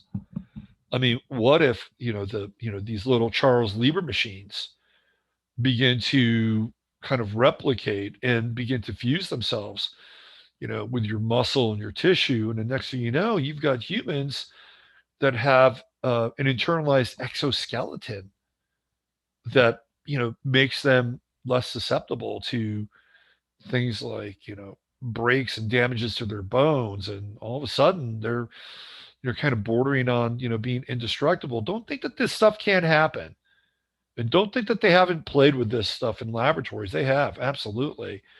So again, it feels very sci-fi in a lot of ways, but I'm going to take you into a bit of a sci-fi world, and it does have to do with Jeffrey Epstein. Now, one of the things that we know about Jeffrey Epstein, besides the fact that he was with Ghislaine Maxwell, and that their job was to procure young women in order to create a honey trap for politicians, for bankers, for lawyers, for corporate heads. Like, that was theoretically their gig, right? That's what they did. But there's another side. Now, Epstein is a weird character in a lot of ways. If you follow his path, he's always falling up. Like, that's the weird thing about Jeffrey Epstein. He's always falling up. And his father and his mother are, I don't know what to think, because I tried to look into his genealogy a little bit.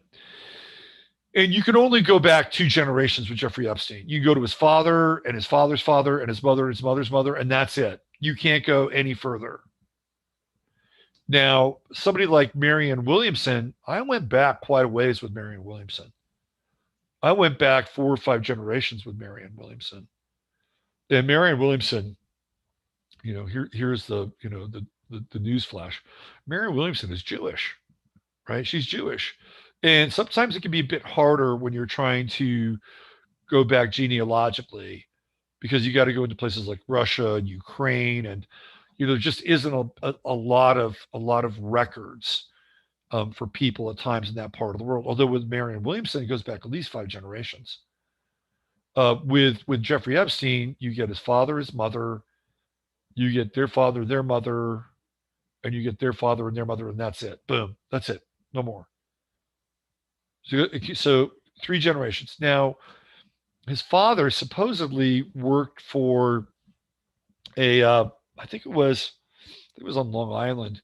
He worked for like the Parks and Rec department. He was sort of like a maintenance guy. I mean, I find it really strange in some ways. And I'll tell you why. Because it's not just Jeffrey Epstein, but his brother. Both Jeffrey Epstein and his brother really transcended their kind of station in life in a huge way. Huge way.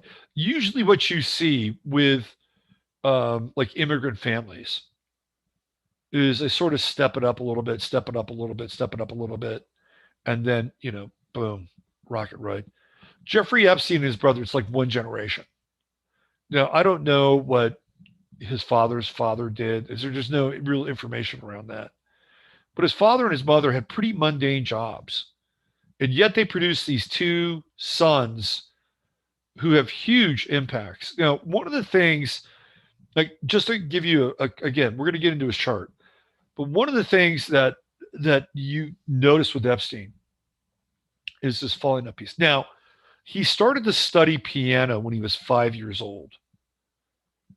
That's kind of savant like, and apparently he was a mathematical savant.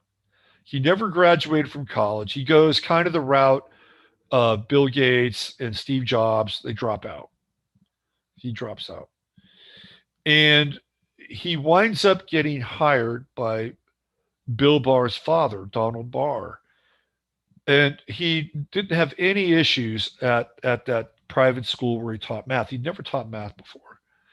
But one of the things that happens while he's there is that he becomes pretty close to somebody from Bear Stearns. And eventually, when he leaves that school under kind of strange circumstances, he winds up going to Bear Stearns, and he almost immediately gets really high powered clients, which again is very unusual. He doesn't just kind of kick around and they even make him a partner at Bear Stearns. So Jeffrey Epstein has this very unusual ability to kind of fall upwards. And he has to leave Bear Stearns at some point too, because he gets into a little more trouble on sort of the sexual tip. But one of the clients he has at Bear Stearns is Les Wexner. This is how he gets in touch with Les Wexner. Now, you may not know this, but Jeffrey Epstein is one of the architects behind the great economic collapse of 2008. I bet you didn't know that. Some of you might, but I bet you didn't know that. Why? Because Bear Stearns was, Bear Stearns was bullish on all those negatively amortized mortgages. Bear Stearns was the leader of the pack.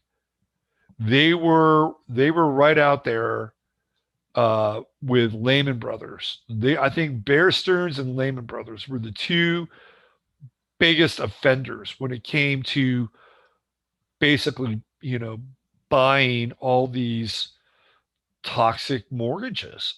And Jeffrey Epstein was the lead around that. So Jeffrey Epstein is one of the architects of the major financial collapse. And guess what? They made a shitload of money and they were bailed out. Bear Stearns was bailed out. They were bailed out, but then they went out of business, but they were bailed out. So they got their asses covered in the big bailout. And then at that point, Jeffrey Epstein moves on. He's into Les Wexner land and he's on to other things. He always falls upward. Why does a guy like Jeffrey Epstein fall upward? Before I get into his chart, let me just show you his brother, because his brother is how do I say this? I don't want to use the word impressive. It's not quite a word that I would use, but I would use the word influential in a different kind of way than Jeffrey Epstein. Let me see if I'm up here.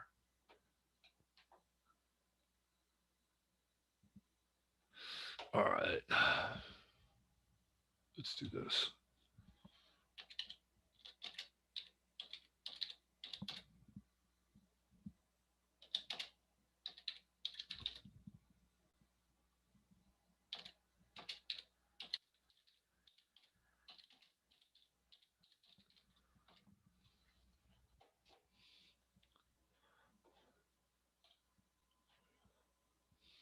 Okay. So I want you to check out Jeffrey Epstein's brother.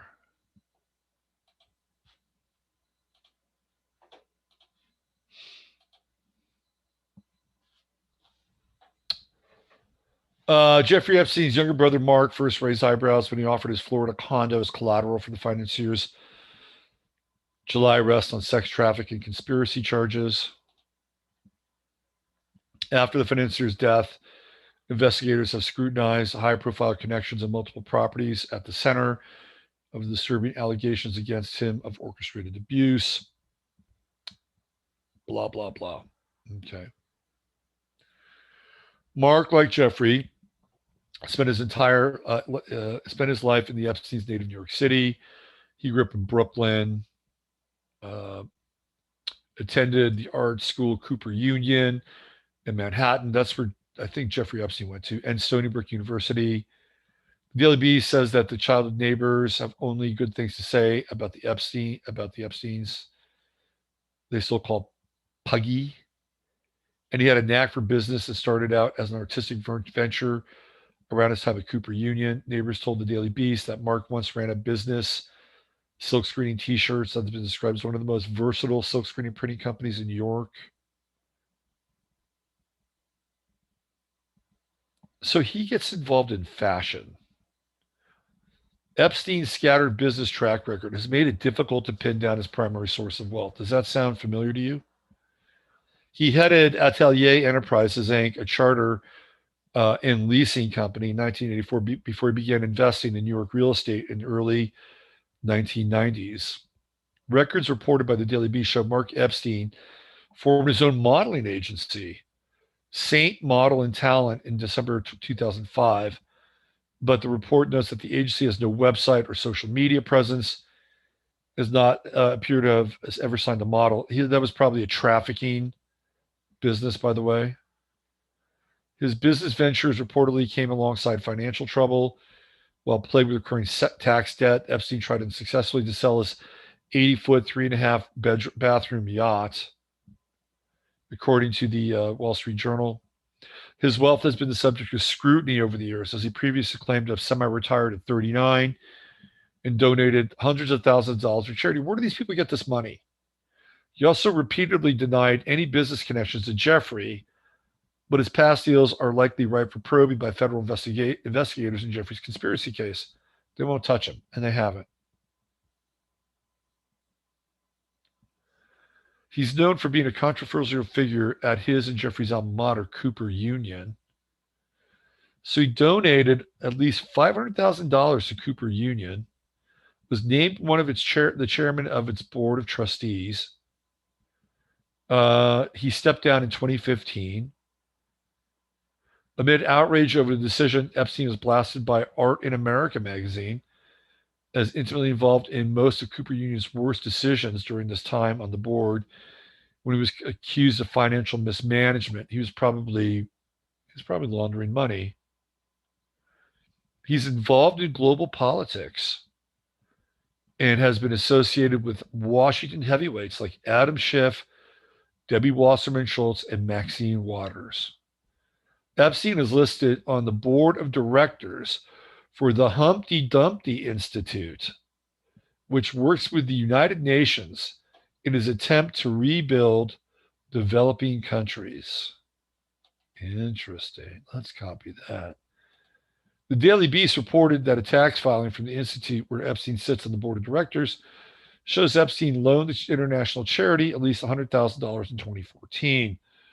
The group lists Democratic representatives Maxine Waters, Adam Schiff, and Debbie Wasserman Schultz on the Congressional Advisory Board.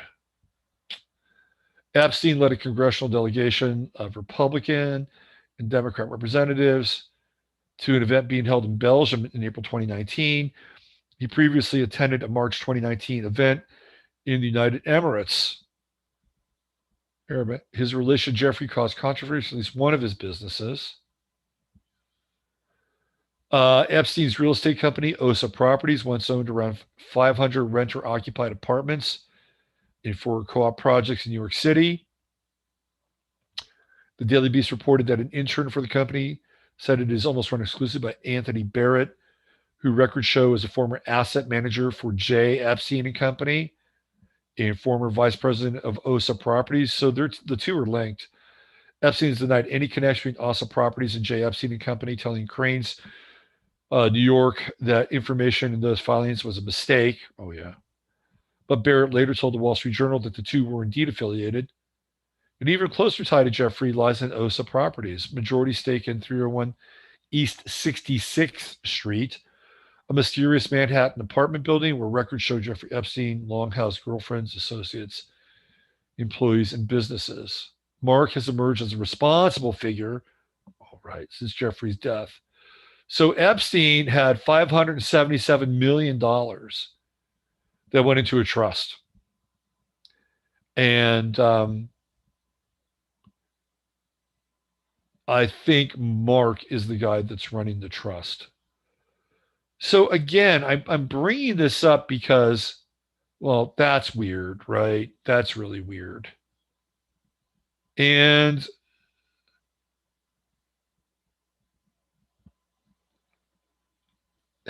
again, Jeffrey Epstein's parents are kind of nobodies. And I'm not saying that you can't kind of, raise yourself up, if your parents are modest working class people. But it tends to be a bit unusual. A bit unusual. Let me just look at this Humpty Dumpty thing. And I'm sure he's inside of everything that Jeffrey's doing. All right, let's look at the Humpty. I haven't been here before.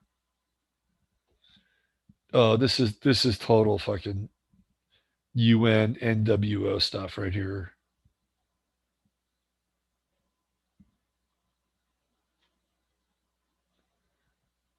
They got youth engagement. Oh yeah, cultural diplomacy, humanitarian programs, the board of directors. Let's look at the board of directors.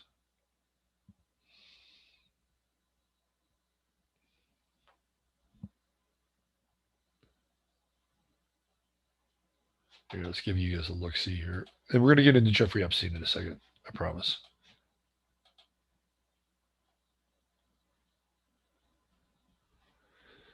Okay, Dr. Al Califala, Walter Simon Arbib. He's connected to Skylink Group of Companies, Skylink Aviation, in fast deployment of food, Peacekeepers International. Yeah, that's probably trafficking. What do we have here? Appointed the chairman of the board of directors, Humpty Dumpty, Middle Eastern Affairs. We have another guy. Let's see, founder and chairman of the Global Partnerships Forum, international platform working to address economic and social challenges. Like most of these people don't give a shit about people, or they're usually here to make money, move money around. Philadelphia native, Temple University grad. Cosmos business interests include a diverse portfolio of national technology, publishing, sports, and entertainment companies. Here we have Mark Epstein. There's Jeffrey's brother, Deborah Landley, conservation fellow at the Wildlife Conservation Society. She's a member of the board of directors of the Ethiopia School Readiness Initiative. You have an ecologist, right? And the WCS is all about the wilding. Let's see, Constance Milstein, attorney, co-founder Ogden CAPs. So she's legal muscle, property management development. Michael Sonnenfeld, managing member of Muse and Company, privately owned investment fund. Let's see, John Sandy, civic business leader, state of Idaho. Interesting. Jennifer Diamond. Okay, I'm not seeing any of the aforementioned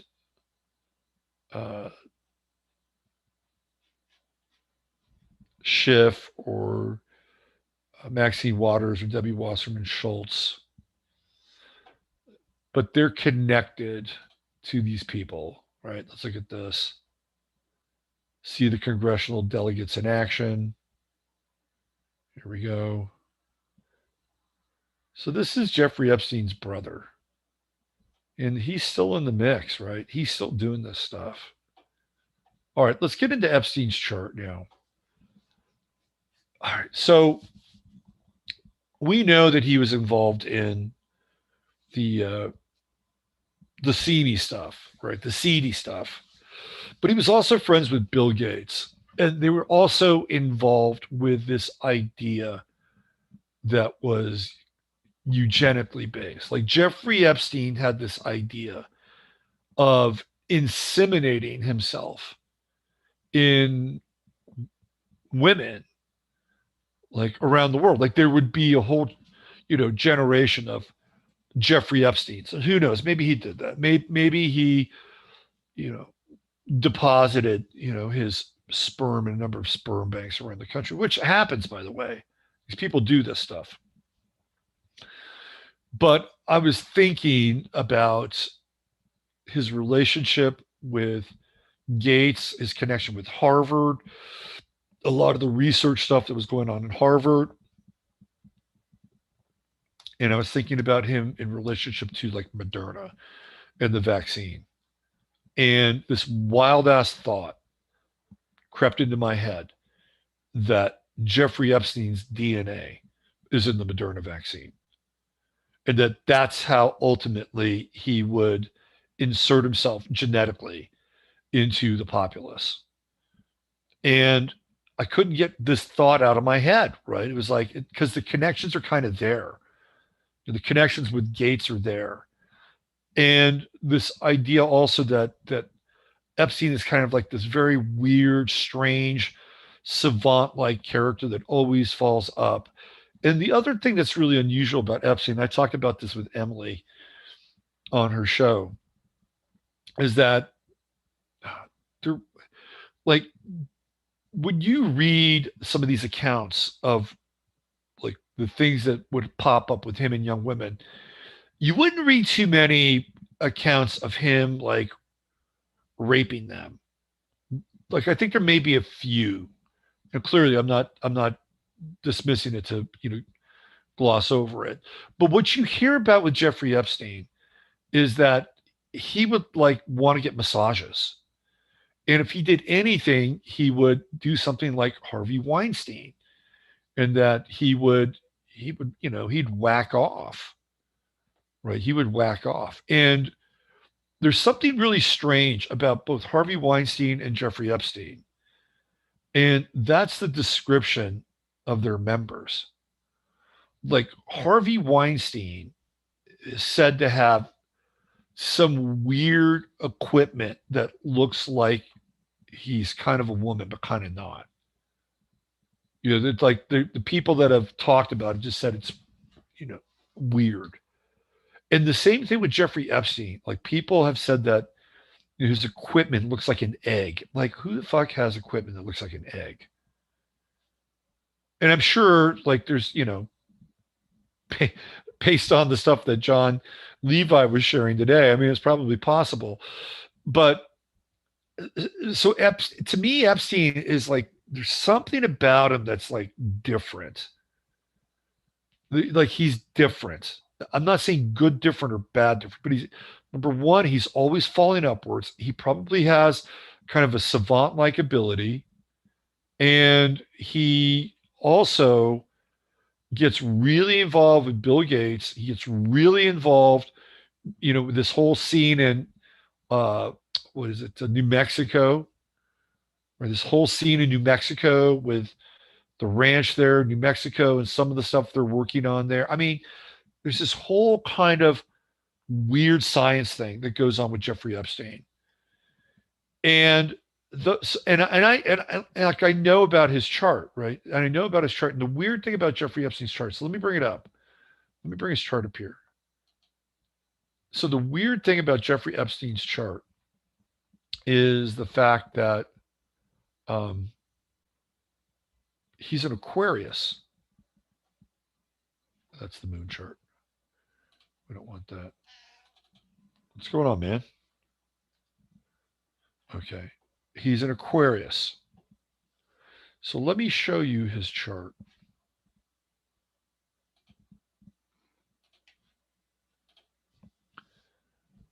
All right. 3:15 a.m. So this is the time he's born. 3:15 a.m.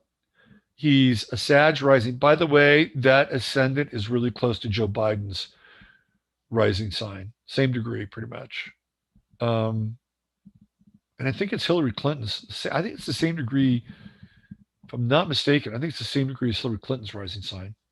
Anyway, so his son, now here it's 29 Aquarius. Now I've seen it at 0 Aquarius. It's at 29 Aquarius. So what we had here with the sun is the the super eclipse when Saturn and Jupiter were conjunct in Aquarius. Well, they were also conjunct in Capricorn. They were also conjunct in Capricorn. And that super conjunction, look at that. It's 29, was that 29:59? Like 2 minutes later, he's an Aquarian sun. 2 minutes later, he's an Aquarian sun.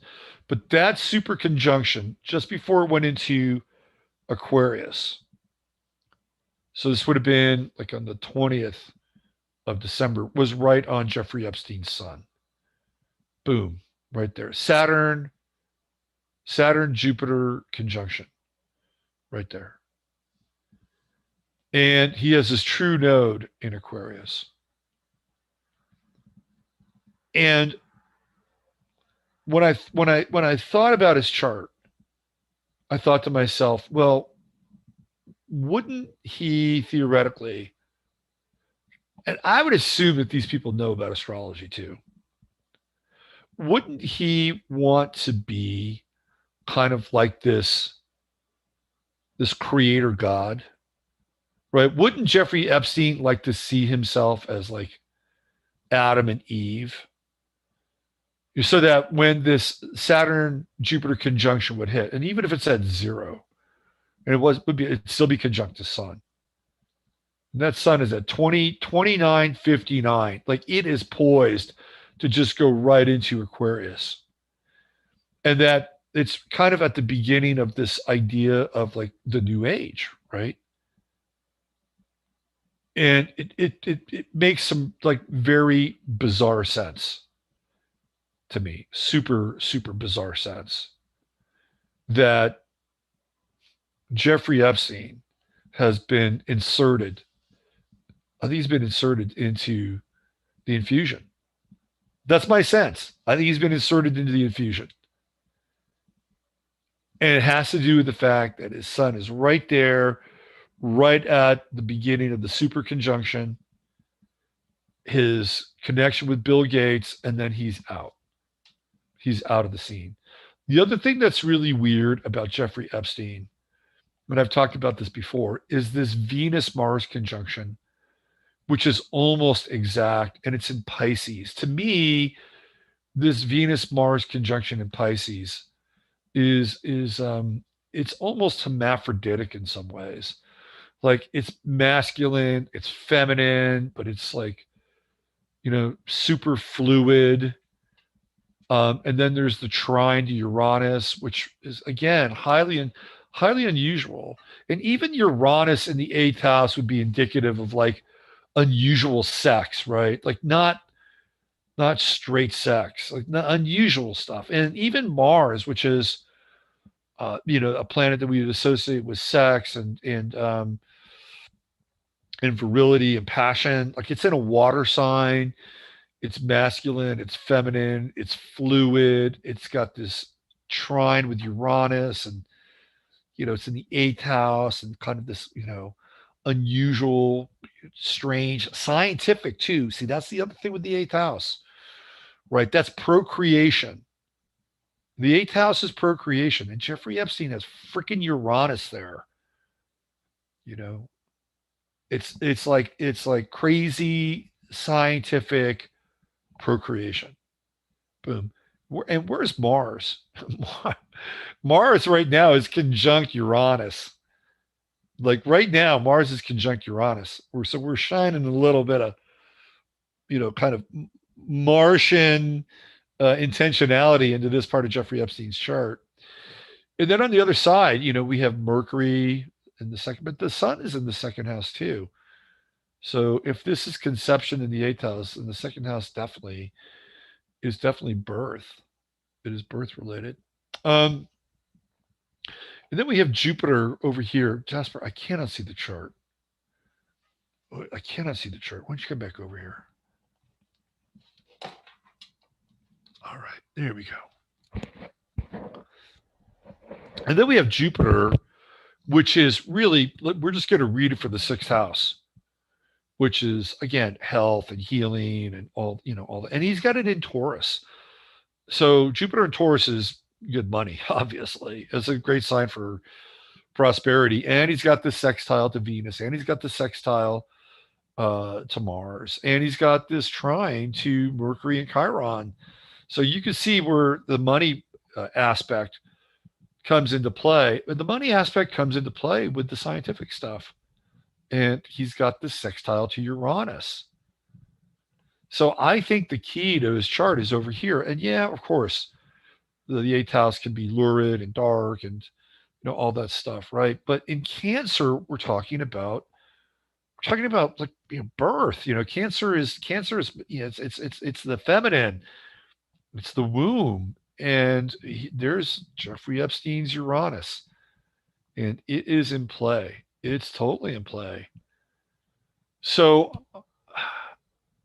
there's a lot going on here. You've got the strange sexuality. You've got this kind of weird hermaphroditism. Of course, in Capricorn, we deal with Baphomet, and the interesting thing about that degree of Capricorn is that that's a really powerful degree of Capricorn. And that's the degree in the Sabian symbols where a group of men meet together and basically make decisions for the rest of the world, right? That's where his 29th degree in 59 minutes Capricornian sun is. Who knows? Maybe he's born at 3:30, which makes him, at that point, a true Aquarian, right? So this is a really, really interesting chart. And in some ways, it kind of fits into this idea of what I'm talking about, which is Jeffrey Epstein kind of inserting himself into the human genome. Like it's there, right? It's there. It's there. And it's kind of over here with Chiron and Mercury, and then there's this weird kind of inconjunct with Mercury and Pluto, Pluto being generative, very strange, weird shit. And I think his Pluto is, I think it's conjunct Bill Gates's Jupiter. I think he's got a Jupiter-Pluto conjunct because Bill Gates is born right around this time, if I'm not mistaken. So there's another aspect with that Pluto-Jupiter conjunction. And, he's got the true node in Aquarius. And it's in the third house, which is, again, it's kind of strange. It's not touchy-feely. It's kind of more kind of kinky, and it's more about the mind. It's more about kind of fantasy. There's nothing really. I mean, yeah, he's got some earth here, but there's nothing really like kind of grounded and sort of swarthy and earthy with Epstein. It's much more kind of strange and mental and quirky and fluid and kind of weirdly masculine and feminine. And then you've got this Uranus, this unusual Uranus in the eighth house, the laboratory. So it's just strange stuff, right? Very strange. And I don't think he's dead, by the way. And we're going to look at that. We're going to look at that. We're going to get into his life chart and death chart because I have it. All right, so let's go get back in here. Okay. And we'll be winding down here pretty soon.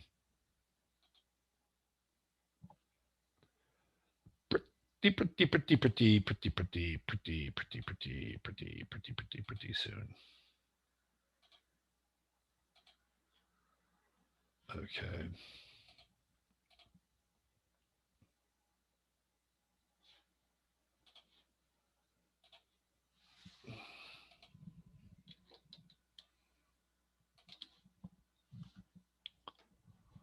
All right.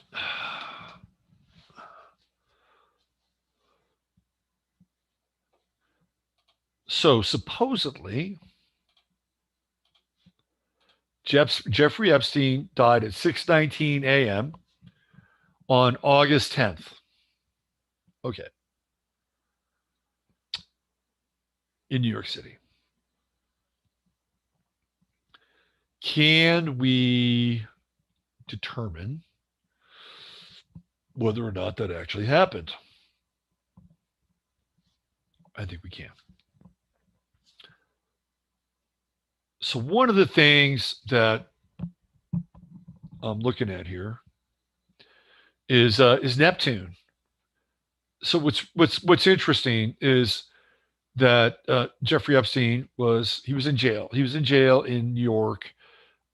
He was in a jail that was not a very nice jail.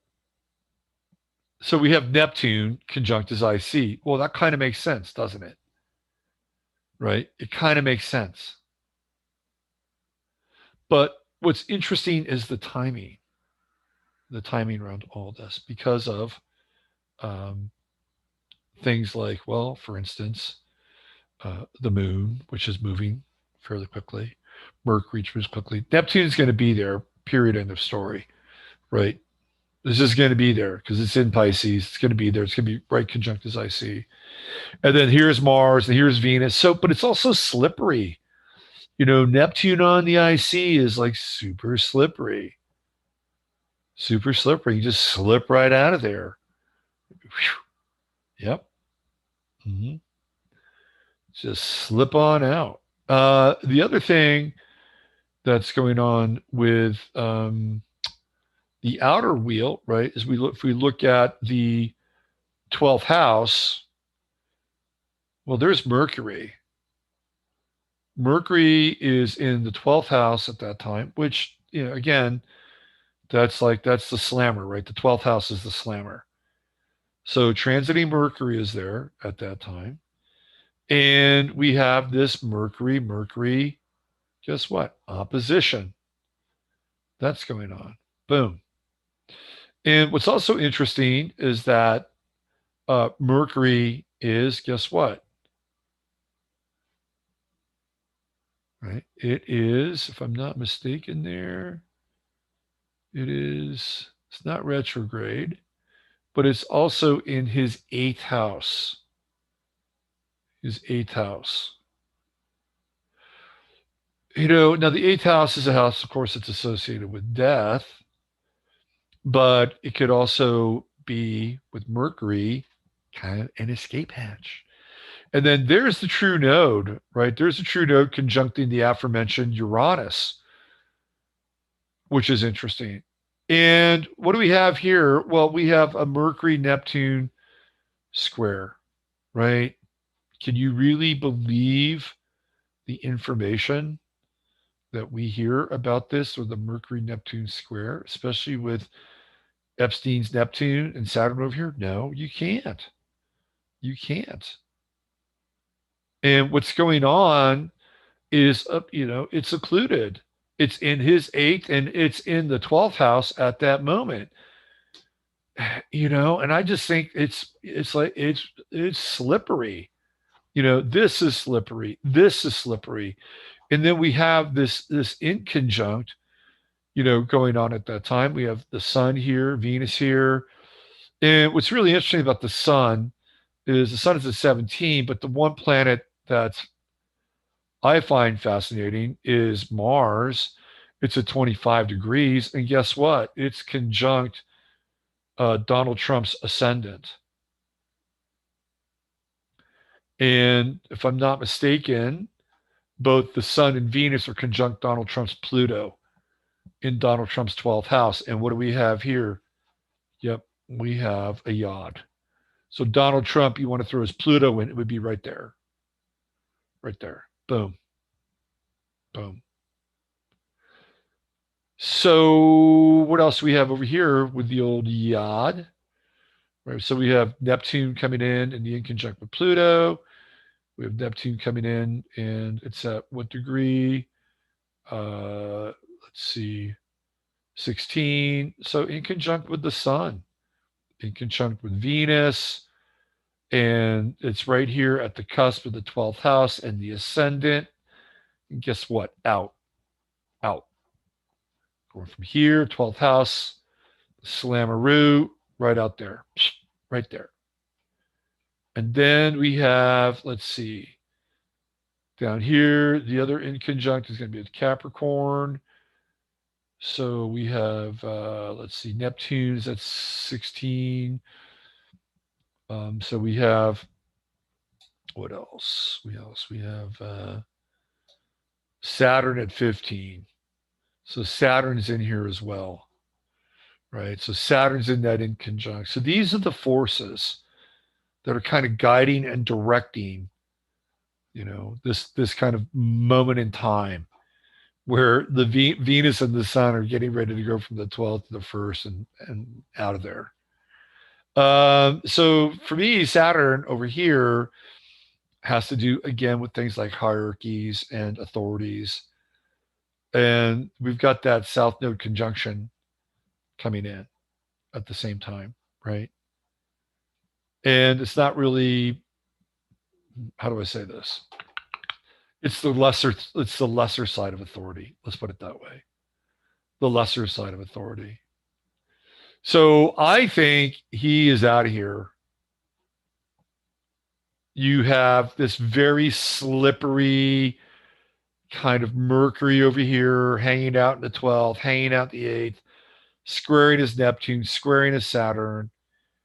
And then you've got this very slippery Neptune down at the, down on the IC, and they're all contributing to this very interesting yacht right here on the cusp of the 12th and the 1st. And I'll be honest with you, I think Donald Trump was involved with this. I think Donald Trump and Bill Barr helped get Jeffrey Epstein out of prison. Done. Done. Done. Trump never talked about it. He never looked into an investigation. He didn't think it was weird. He didn't think it was creepy. He didn't think there was something fishy. It wasn't a big deal. It didn't even read the meter.